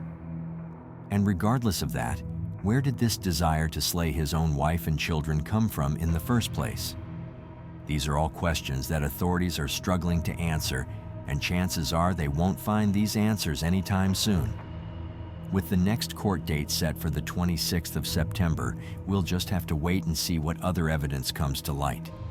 Maybe the story will start to make sense once the prosecutors lay it out in front of a judge, or maybe it'll just make matters all the more confusing. But one thing's for sure, a family was destroyed that night, and the people left behind will have to deal with that loss for the rest of their days. I cannot believe this. What do you mean? Can't believe what? You are going to try to blame me for killing my children and my daughter. Over the years, we've all heard the shocking stories of cheaters who somehow end up becoming family annihilators. And today's case, well, it's one for the books. This one took a staggering 13 years to unravel, and the crazy part is, it flipped everything we thought we knew about cheaters and killers on its head. David Cam, a man once suspected of killing his entire family, is at the center of this mind-bending story. But was he really the killer, or did someone else pull the strings? And if it wasn't him, who was capable of such a horrific act? Trust me, this is one of the most twisted and mind-boggling mysteries you'll ever hear. And just like always, we're going to break down every detail of this case, piece by piece. Jury selection is now underway in one of the most controversial local murder cases in recent history. David Cam. This is David and Kimberly Cam. The two grew up in the same city, New Albany, Indiana, and crossed paths back in the mid-1980s. They hit it off, and by 1989, Kim had become David's second wife. Things seemed to be heading in the right direction.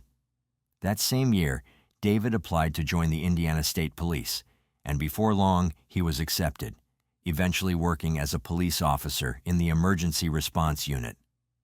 Fast forward a few years to 1993, and the couple welcomed their first child together, a boy named Bradley. It was Kim's first baby, but David's second, as he already had a daughter from his previous marriage. Life seemed to be good for the growing Cam family. But things began to unravel in the summer of 1994, when David started an affair with a younger woman named Stephanie McCarty, someone he met at the gym. This betrayal couldn't have come at a worse time for Kim. She was pregnant with their second child. The situation escalated quickly. David moved out of their home and into his mistress's, leaving Kim to lean on her family for support. Despite everything, both her family and David's stayed by her side, offering the help she needed during such a challenging time. When Kim gave birth to their daughter, Jillian, on February 28, 1995, both sides of the family showed up for support. Everyone, that is, except David. By March of that year, however, the affair ended, and David sought reconciliation. Despite the heartbreak, Kim considered giving him another chance, driven by her love for her family and her role as a mother. Surprisingly, David moved back in, and Kim's decision to forgive him was met with support from both families. Soon after, they began building a new home on Lockhart Road in Georgetown, Indiana, a fresh start for the reunited couple. They chose to live in this location because of its personal connection. The road was actually named after some of David's relatives on his mother's side, adding a layer of history and significance to their home. For a while, things seemed to improve, and it looked like they were on the right track. But as the saying goes, once a cheater, always a cheater. David, known for being a flirt, didn't just stop at flirting. He would find women to have casual affairs with, often using his patrol car as his hookup spot. On top of that, David was involved in a lawsuit with 2 other state troopers, accused of assaulting a 19-year-old during an arrest. To add to his already shaky record, there were numerous other complaints filed against him. His ego took a hit when he got demoted yet again, which only fueled his narcissistic tendencies.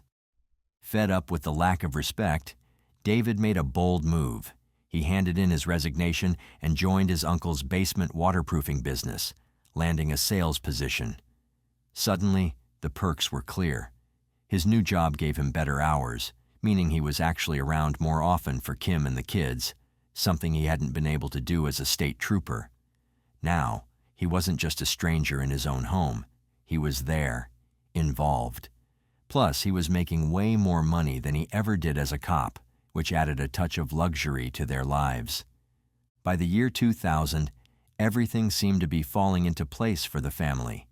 Bradley, now 7 years old, was doing great in 2nd grade at Graceland Christian School, while his little sister Jill, just 5, was in kindergarten at the same school. Kim was thriving in her job as a senior accountant at Insurance Group in Louisville. From the outside, life seemed perfect now. But even in this seemingly happy home, there were still whispers about David's possible cheating. The rumors had been floating around, and Kim had even shared her worries with her best friend. But despite all the gossip, nothing ever came of it, until one fateful evening in September. On Thursday, September 28, 2000, David followed his usual routine, playing basketball with friends at the local church rec center. Kim, as always, took care of the kids' activities and got them home. It was just another regular evening. However, the game ran later than David had expected. By the time he was done, he was in a hurry to get home, worried Kim might be upset. Their house was just a few minutes away, so he grabbed his garage door remote and pulled into the driveway. But as the garage door slowly opened, what David saw inside stopped him dead in his tracks. In the garage, his wife Kim was lying on the floor with what appeared to be a gunshot wound to her head. A pool of blood spread across the floor beneath her. The passenger door of her black Ford Bronco was open, but David couldn't immediately tell if his kids were in the car. He rushed to the Bronco and looked inside. In the back seat, his worst fears came true. His children, Jill and Bradley, were in the same horrifying condition as Kim. David's law enforcement instincts took over. He quickly assessed the situation and realized Kim and Jill were beyond saving. David Cam believed his son might still be alive since the boy showed no signs of head injuries. Acting on hope, he climbed into the passenger side of the Bronco, maneuvered through the 2 front bucket seats, and carefully lifted his son out. And when he touched Bradley, he felt a faint warmth in his small body. He placed the boy on the garage floor and began administering CPR. During this process, David's left knee pressed into the middle of the back seat, which caused Jill's head and body to slump forward and to the left. This motion brought her into contact with David's t-shirt, leaving traces of blood on it. Now, this moment became one of the most critical points in the case. Whether David was guilty or not, his actions now intertwined his DNA with the crime scene. And when his efforts failed, reality hit him like a truck. David knew he needed to act quickly. In a panic, he called the Indiana State Police Department, his former workplace, for help. Indiana State Police Patrice Radio. Patrice, can I help you? Patrice, it's Dave Cam. Let me talk to Post Command right now. Okay, he's on another line. Right now, let me talk to Post Command. Hold on. You're my only truth. I need you like Dave, get everybody out here to my house now. Okay, all right. My wife and my kids are dead. Get everybody out here to my house. Go to Dave Cam's house now. Signal that. Okay, David, we got people on the way. Okay. Get everybody out here. Come here. Everything's gonna be okay. All right. We're gonna get people. Everything's not okay. Get everybody out here now. They're coming. Go to Dave Cam's house now. After the call, he sprinted across the street to his uncle's house, shouting for someone to tell him what had happened. He then dashed back to the garage, consumed with confusion and fear. When the police arrived at the scene, they found Kim exactly as David had described, her body lying on the floor with her pants removed, blood trailing from her head. Nearby, Bradley's lifeless body was found, while Jill's body was in the back seat of the car. It was immediately suspected that all 3 victims had been shot to death. Now, in the garage, there was a bucket that reeked of bleach. The detectives also found some unidentified fingerprints on the outside of Kim's car, but they didn't think much of it since she parked in a public lot every day for work, which could explain the prints. On the floor of the garage, tucked under Bradley's body, was a sweatshirt with the word backbone written inside the collar that no one seemed to recognize. When the police asked David about it, he claimed it wasn't his.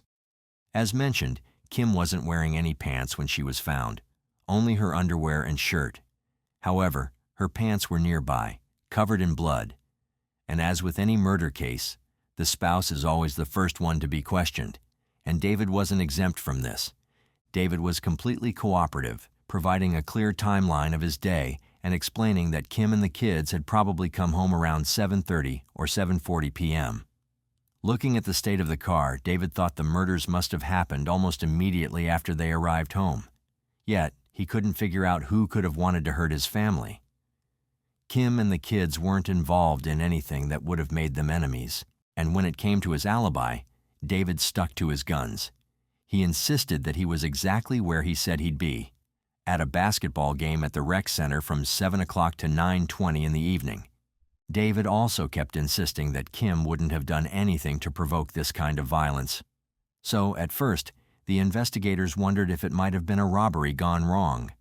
But that idea didn't last long.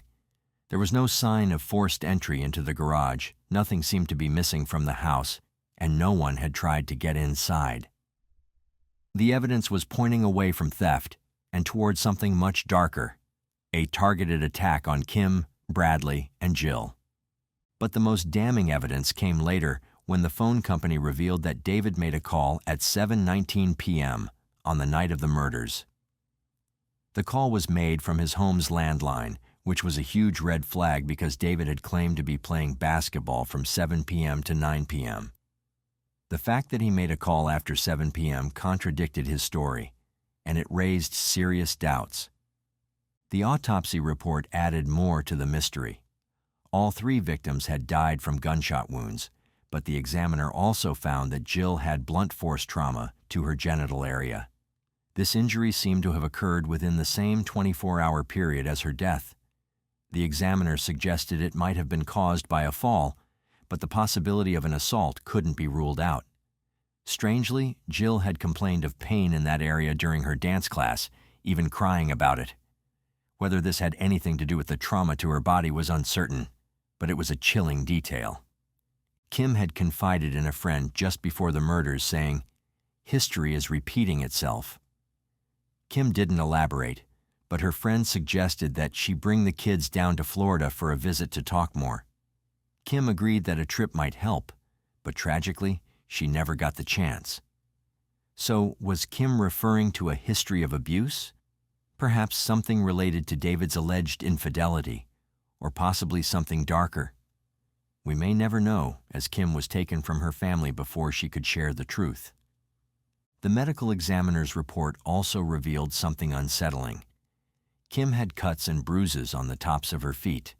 Her shoes were oddly placed on top of the car, which just didn't make sense. The police had no clear explanation for any of this, and it was still early in the investigation. But people close to David, including Kim's mother, started to have serious doubts about him. Her mother believed that Jill, a sassy, outgoing child, would have spoken up if someone she wasn't familiar with had heard her. The only person she thought might have been able to silence Jill was David. 3 days later, on Sunday, the rumors continued to swirl, especially since no arrest had been made yet. Despite the growing tension, David went to church with his parents and friends, just as he always did. His uncle, the pastor, led the service, and the church had strong connections to the family. Kim had served as the treasurer, and David's grandfather had even helped build the church. During the service, David cried the entire time, showing what seemed to be genuine emotion, but things took a dramatic turn as he left the church. A swarm of reporters surrounded him, and the media coverage quickly cast a shadow of suspicion over him. People couldn't help but notice that David didn't seem to be grieving in the way they expected. His cold, stoic demeanor raised more questions. Could David have been responsible for the brutal murders of his wife and children? And if so, why?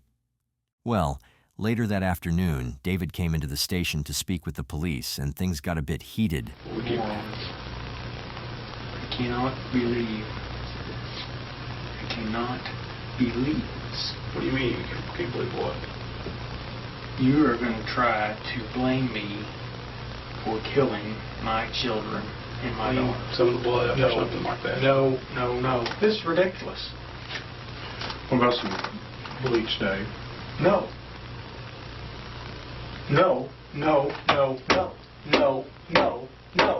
After this interview, the police arrested him, and it all came down to two things: his shirt and a phone call. The call, made at 7:19 in the evening, didn't match his alibi of being at the rec center from 7 o'clock to 9:20 o'clock. That contradiction was enough to land him in custody. But the aftermath wasn't just about David. It was about his whole family. In the close-knit town of Georgetown, where everybody knows everybody, the Cam family became public enemy number one. Strangers gave them ugly stares. Their answering machine filled up with hateful messages. And if that wasn't enough, the local community started calling them a pack of wolves. The fallout even reached David's grandfather, whose church shut its doors because so many members wanted nothing to do with the Cam name. By March of 2002, it was trial time, and the prosecution came in hot, determined to answer the burning question: why would David do this? Their theory: his affairs. They argued David was so done with his marriage to Kim that instead of just filing for divorce, he chose the unthinkable of murdering his entire family. To sell this idea, the prosecution brought in about a dozen women who either had affairs with David or claimed he'd made a move on them while he was married to Kim. Over weeks of testimony, they painted David as a serial cheater with no respect for his marriage vows. Then came the evidence. The prosecution hung their case on two key pieces: blood spatter and that suspicious phone call. But the defense wasn't about to roll over. They argued the blood on David's shirt didn't come from gunfire. Instead, they said it got there when Jill's blood-soaked hair brushed against him while he was trying to save his son, Bradley. To prove it, they put on a live demonstration in court using wigs and fake blood, showing how the same pattern could easily happen. As for the phone call, the defense blamed Indiana's notoriously confusing time zones. They explained that the call's timestamp didn't account for a 1-hour difference between zones. When adjusted, the call actually fit David's timeline. It was made before he even left for his basketball game. And then there was David's alibi: basketball. Every single one of the 11 guys on his team testified that he was at the church gym the entire time. He never left, not even for a minute. With this rock-solid lineup, it seemed like the defense had poked some serious holes in the prosecution's case. But the jury didn't see it that way. They convicted David on 3 counts of murder and 1 count of conspiracy, and he was sentenced to 195 years in prison. At first, it seemed like everyone could finally breathe a sigh of relief. Justice had been served, right? Well, not so fast. David wasn't ready to go down quietly. He appealed, arguing that the evidence about his affairs should have never been allowed in court. And guess what? In 2004, the judge agreed, overturning his conviction. Just like that, the case was thrown back into chaos. David's second trial was scheduled for January 2006, but something game-changing happened in early 2005. The defense pushed for another look at the DNA from the sweatshirt found at the crime scene. Specifically, they wanted the unknown DNA profiles, 2 of them, run through CODIS, the National DNA Database. The prosecution had previously refused, but after a court order, they were forced to comply. The test results came back with a match for one of the DNA samples, and it turned out this particular sample had never been tested before, even though the prosecutor had assured everyone it had been analyzed and found no matches. The DNA was linked to Charles Bony, a convicted felon from nearby New Albany. Bony had been out on parole at the time of the crime after being convicted for a series of armed attacks on women, many of which involved stealing their shoes. One of his most recent crimes was an armed robbery and attempted abduction of 3 women at gunpoint. Now, Bony had a disturbing history. Some of his victims reported receiving harassing phone calls for months before the attacks, where he asked what they were wearing and if they wore high-heeled shoes.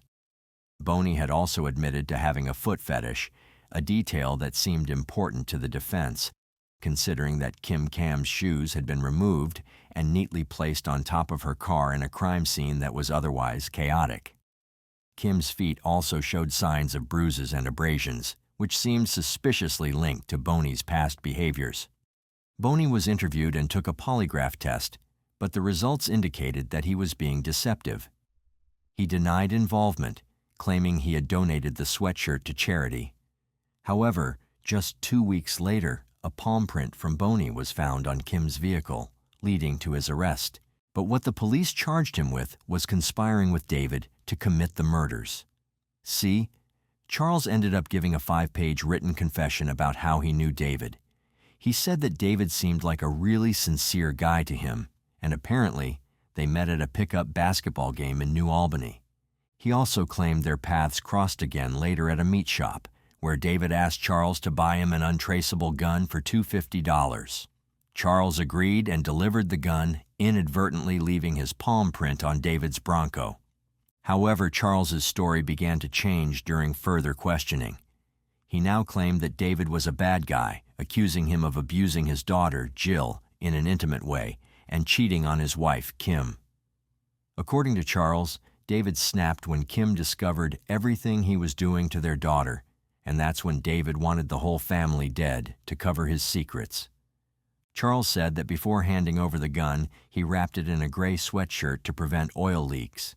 He followed David to his house and waited in the driveway. Charles could hear a heated argument and then a gunshot. In a chilling moment, he described hearing Kim's son Bradley calling out, "Daddy, Daddy," before a gunshot rang out. Moments later, Charles claimed David came outside, aiming the gun at him as if to kill him too.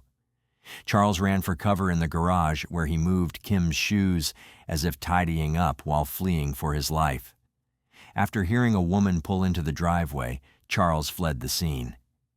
In his confession, Charles claimed he only sold the gun to David and did not pull the trigger.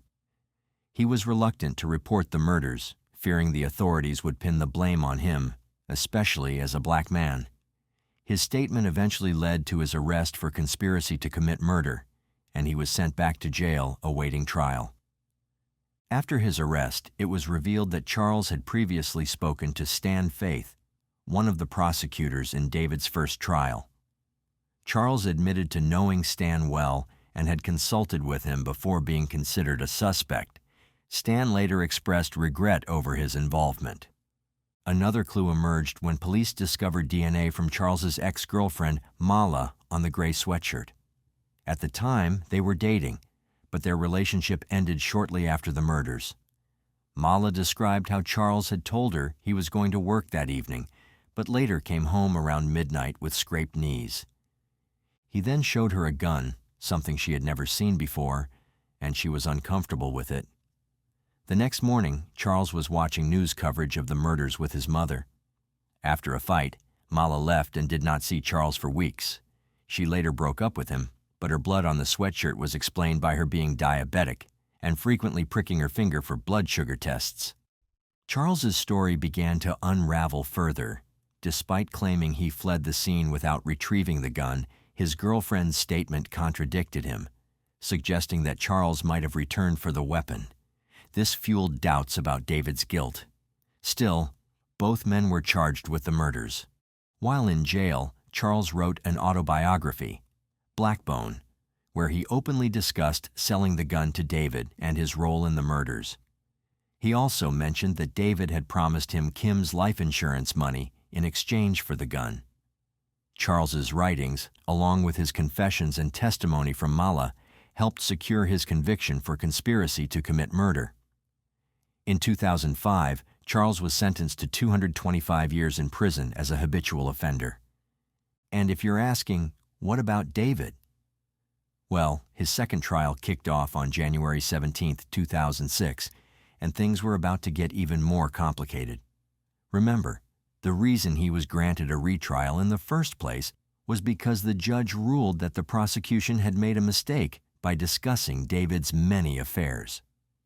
So, when this second trial began, the courtroom was officially barred from talking about his infidelity, which had initially been one of the prosecution's key arguments. Without that piece of the puzzle, the prosecutors needed a new angle, and they didn't hold back. They pivoted to a shocking accusation. David had been abusing his daughter, Jill, for a long period of time, and to cover up his actions, he murdered his entire family. The allegations were deeply disturbing and immediately made the case even more complex. But David's defense team didn't back down. They brought in a highly regarded medical examiner who stated that during Jill's autopsy there was no evidence of sexual trauma, specifically no damage to her hymen. Of course, this didn't rule out the possibility of other forms of abuse, as some methods wouldn't leave visible damage. But the defense team argued that there wasn't enough proof to suggest sexual assault, and they claimed that the prosecution was exaggerating the evidence to create a narrative that suited their theory of the crime. This expert also pointed out that while Jill did have blunt force injuries, some of which were in her pelvic region, those injuries weren't necessarily indicative of sexual abuse. According to the expert, these were simply injuries sustained during the brutal attack, and there was no concrete evidence to support the prosecution's claims. Now, this trial wasn't just about the allegations against David. It was also about the new evidence that had emerged. Thanks to some investigative work that had tracked down Charles, the police uncovered a wealth of new details, much of which came from Charles himself. They even learned from Charles's own testimony that David had purchased a gun with the intent to murder his family. The defense continued to argue, however, that the prosecution's case wasn't strong enough to convict David beyond a reasonable doubt. After weeks of testimony, on March 1, 2006, the jury convicted David for the murders of his wife Kim and their children, Jill and Brad. He was sentenced to life in prison without the possibility of parole. But as soon as he was convicted, David appealed once again, and this time it was due to the abuse allegations involving his daughter. He maintained that there was no evidence to suggest he'd ever harmed Jill, and he argued that the accusations had influenced the jury's decision. And guess what? The Indiana Supreme Court sided with him. In a stunning move, they overturned the conviction, agreeing with David's claim that the prosecution's abuse allegations lacked proper evidence. The court stated that there was no competent evidence to support the sexual abuse accusations. Can you imagine what Kim's family was going through during all this? They had to relive their daughter and grandchildren's horrific deaths, only for it to happen over and over again in the courtroom. Kim's father, Frank, was absolutely devastated by the decision. I was kind of surprised by the overturn of the last verdict. All we want is the truth, and the truth is that David's guilty, he said, his voice full of frustration. Kim's family was determined to see David behind bars for life. They were sick of the back and forth and just wanted justice. Fast forward nearly 13 years later, and David's third trial began in August of 2013. This trial was unlike the previous ones. The prosecution decided to go in a new direction, focusing on the life insurance policy that David had taken out on Kim before her death. According to Charles, David wanted the money, and he wasn't planning to let anyone get in his way.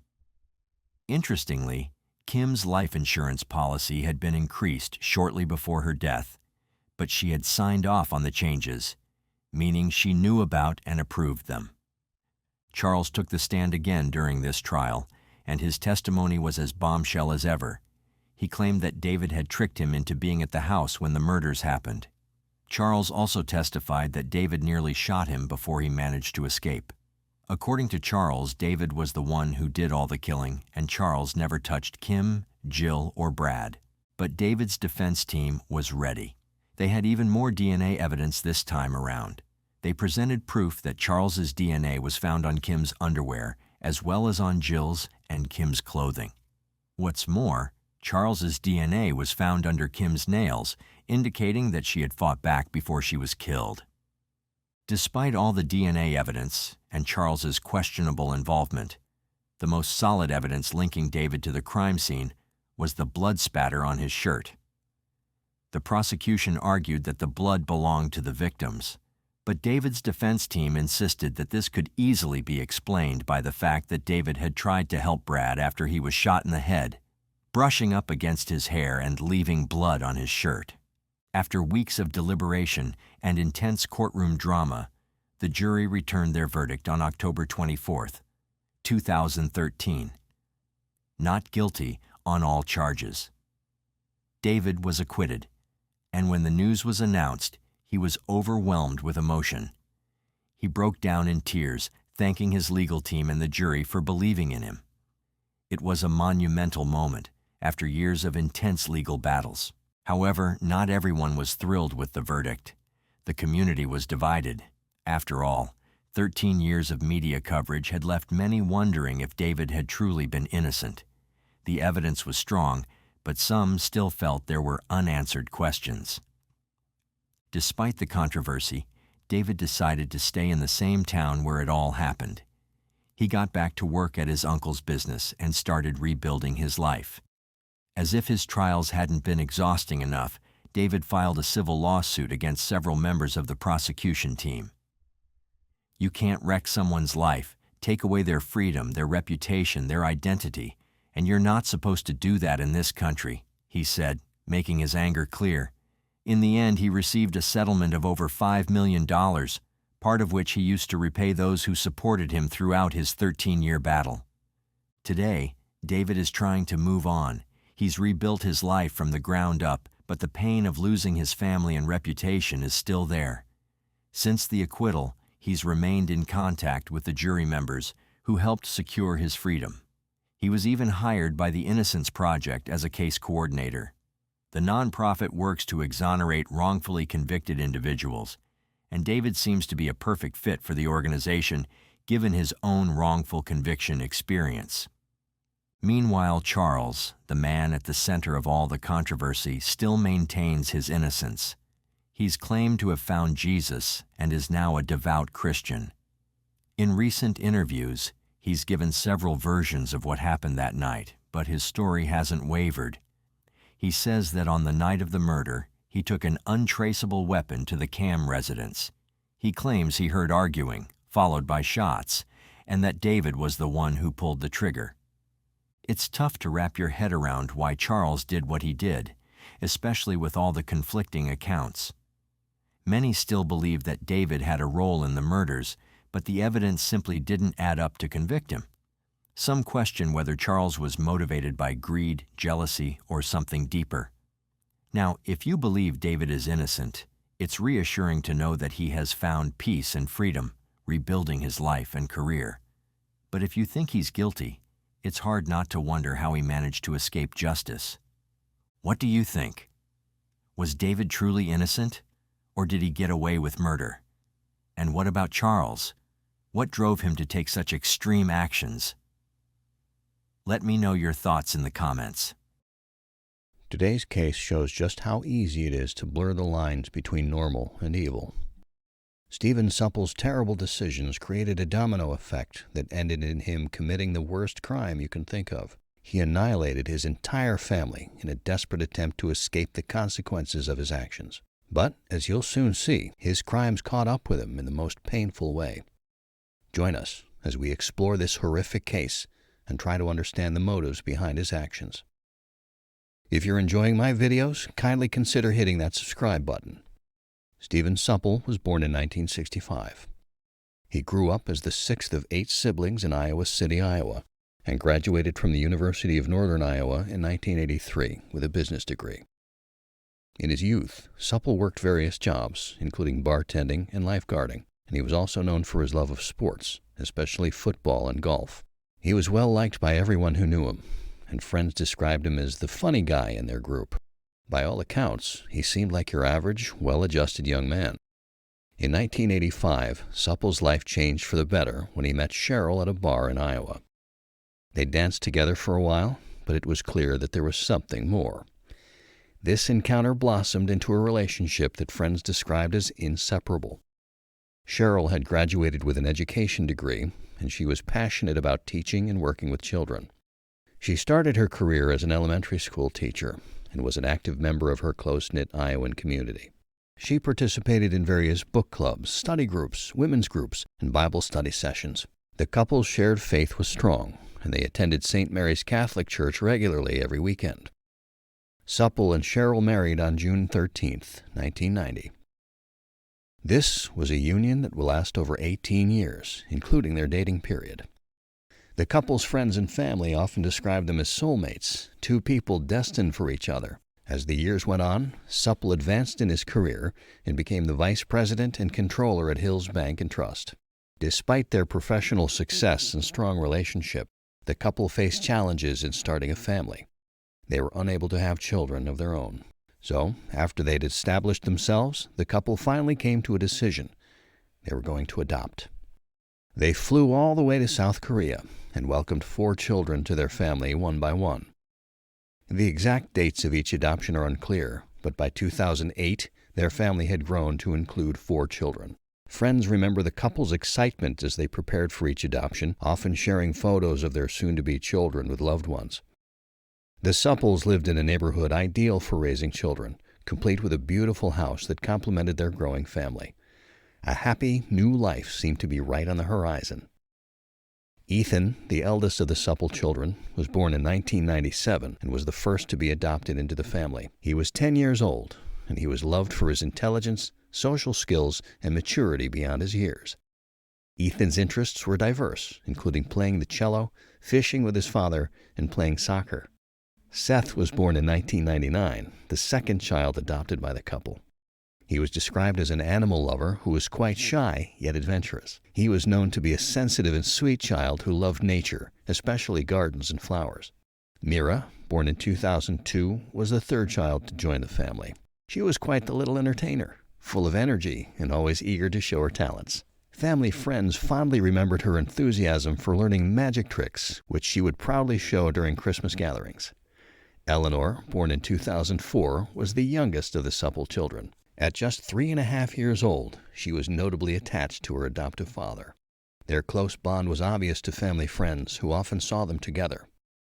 The Supple family, with all 4 children, was described by those who knew them as such a good family. The children appeared to be deeply loved and well cared for.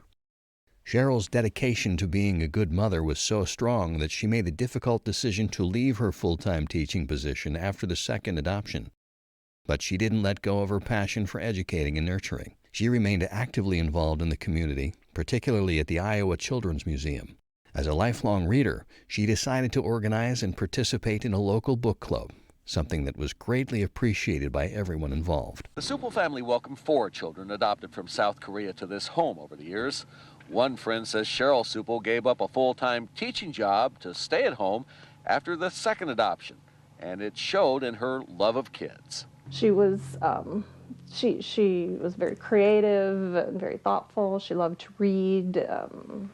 We were members of the same book club. In fact, she organized it, and she was very involved at the Iowa Children's Museum. The children also enjoyed close relationships with their grandparents who lived close to their home. Their family-oriented values, along with their involvement in the church and various hobbies, made the Supples respected in their neighborhood. The reason they adopted the 4 children from South Korea specifically isn't known, but it's clear that the couple were committed to providing these children with opportunities for a better life. The chance to learn English, live in a comfortable environment, and participate in various activities was a major change for these children who had started their lives without their parents back home. Neighbors constantly praised the Supples for their good routines and stable home life. Cheryl often spoke highly of Supple, describing him as a good man, husband, and father. But unfortunately, good times don't last forever, and things slowly came to a breaking point. October 2007. Supple's perfect life was beginning to crumble. His 7-year career at Hills Bank and Trust suddenly ended when he was fired for embezzlement. The company accused Supple of stealing over $500,000 during his tenure. Apparently, he was slowly siphoning company funds into his personal accounts. After firing him, the bank pressed charges against Supple. During the investigation, which lasted only a few months, he confessed to the theft. But his explanation for the crime was one that investigators were not buying.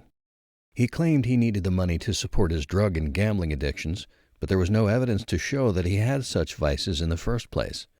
This weird discrepancy led many to wonder why he would steal and then explain it away with such an obvious lie. He later recanted that story and told investigators he made it up because he could think of no other way to explain the missing money. Despite this, Supple pleaded not guilty to embezzlement and money laundering. He was released on bond and was awaiting trial scheduled for April 2008. The investigation into his finances and lifestyle showed no signs of extravagant spending or even any luxury purchases. The Supple family's lifestyle was described as comfortable but not luxurious. He had taken out a mortgage of $244,000 on their house and had some debt, but nothing that seemed to explain what he was spending the money on. This gap between the huge sum that was stolen and the family's modest, simple lifestyle led to rumors about where the money had actually gone. Some thought it was simply saved up since the economy was terrible in 2008. Others wondered if the pressure of supporting a large family had led him to make desperate choices, like gambling the money away. Or perhaps he had simply lost his mind and taken on more responsibilities than he could handle. Steve Supple has been in the news recently for his alleged involvement in a bank embezzlement case. Prosecutors say that Supple embezzled more than $550,000 during the 7-year period that he worked at Hills Bank and Trust. He pleaded not guilty to embezzlement and money laundering charges just last month and was out on bond awaiting trial in April. Hills Bank and Trust also released a statement today saying, "Our hearts and our prayers are with the family as they grieve the loss of their family members." There was a lot of speculation about potential regrets regarding the adoptions or hidden marital problems between Supple and his wife Cheryl. But again, these are all speculations, and there's no proof for any of this. Despite the financial and legal difficulties, Cheryl handled the situation head-on. Anyone else in her situation would have sank into a deep depression, but not Cheryl. Friends reported that she had adopted a positive attitude, waking up at 5 a.m. to go to the gym, focusing on her mental and physical health, and returning home by 7 a.m. to prepare the children for school. She even took on additional responsibilities and went back to work to support her family. While Cheryl was looking forward to slowly turning things around, her husband had an entirely different plan in mind, one that would lead to the unthinkable. In February 2008, Supple was indicted for his financial crimes. He posted a massive bail of $250,000 with his trial set to begin on April 21st. The consequences he faced were serious, and the gravity of his situation could not have been clearer to him. If found guilty, Supple could have been sentenced to a maximum of 30 years in prison, though some sources suggested a minimum sentence of 3 to 5 years was more likely. The financial burden on him was immense. Between the embezzled funds and the bail, he was potentially liable for nearly $1 million. Supple was on the edge. His reputation was tarnished forever, and he lost the ability to provide a comfortable life for his family. All of this had become overwhelming since he thought he had built the perfect American family. But despite how quickly things were falling apart, Supple was still adamant about maintaining a facade of stability.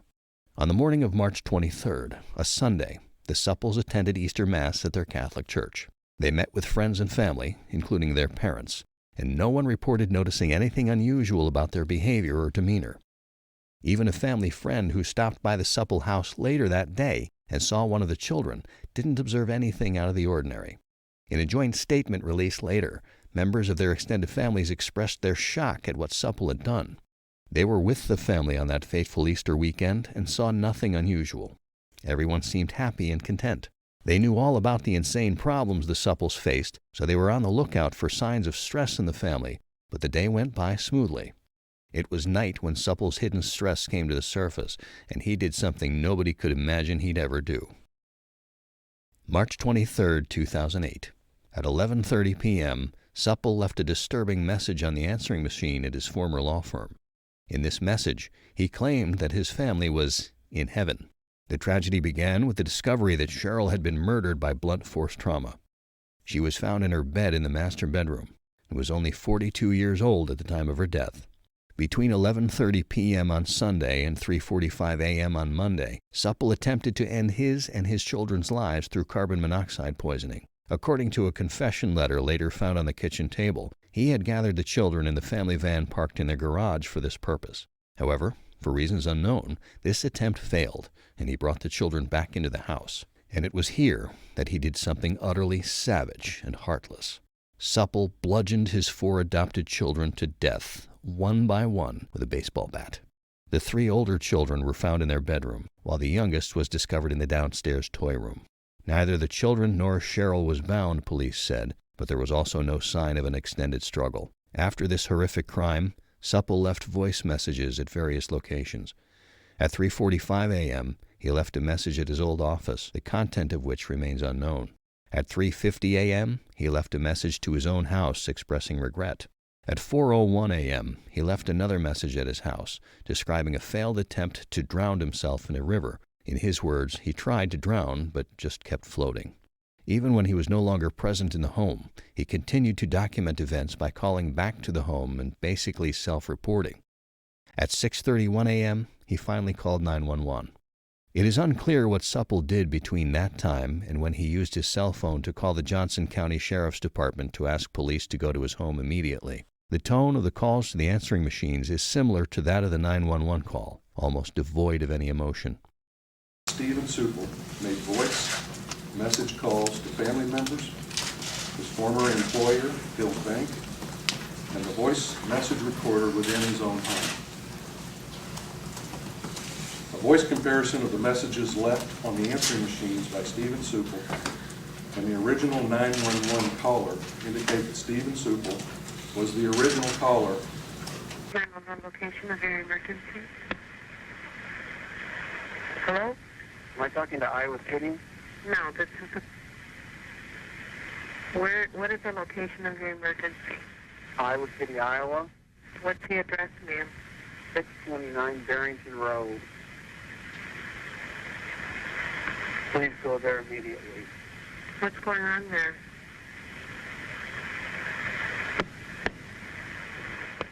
Shortly after, at 6:36 a.m., he deliberately crashed his family minivan into a concrete pillar on the Interstate 80 at high speed.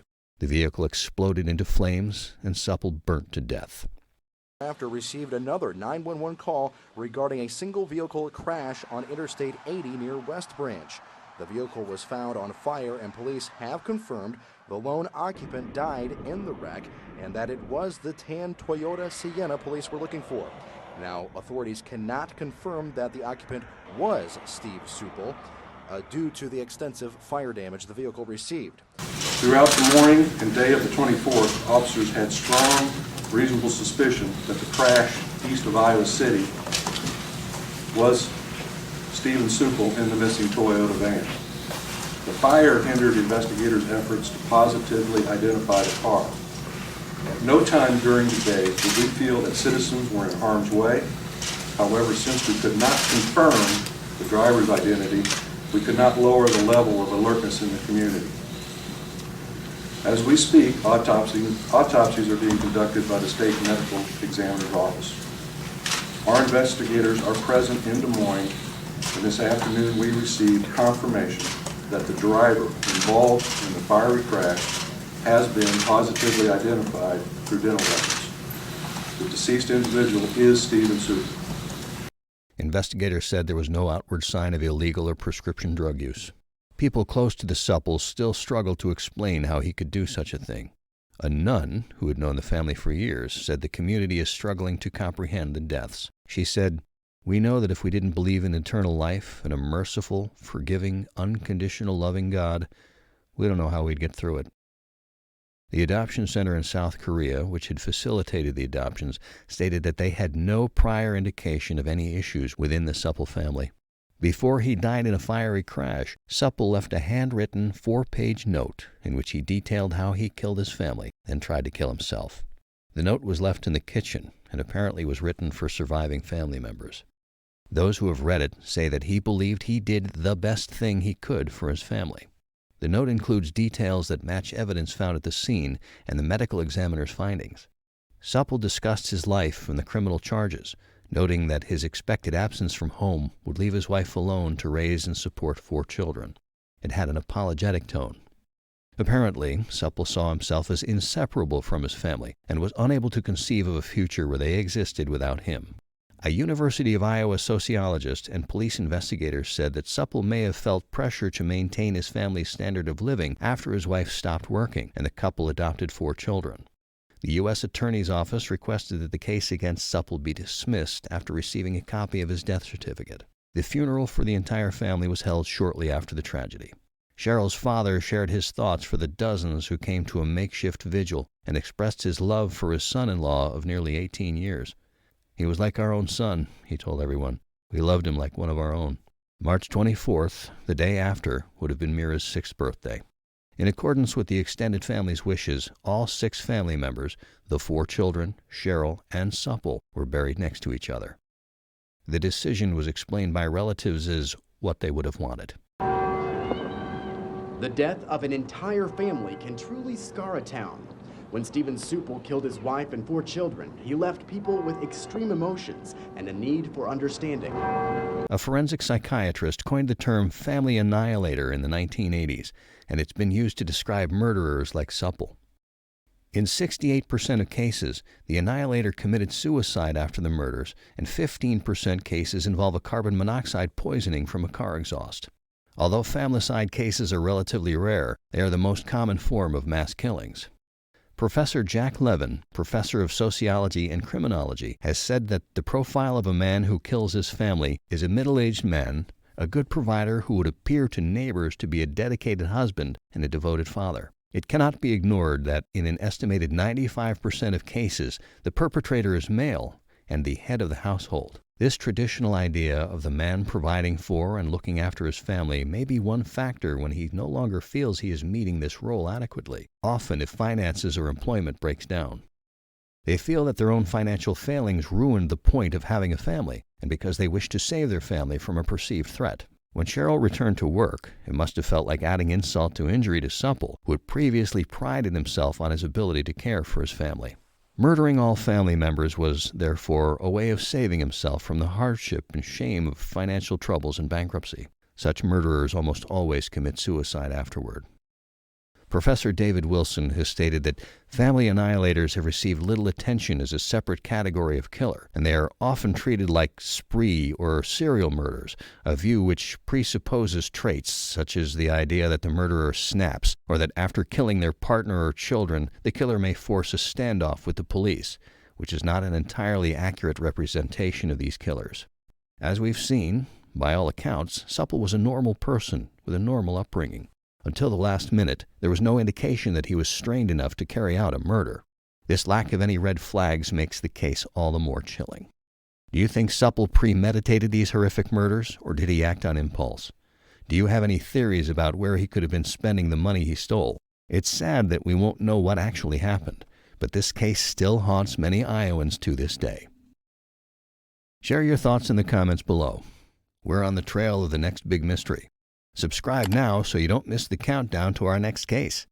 See you in the next one.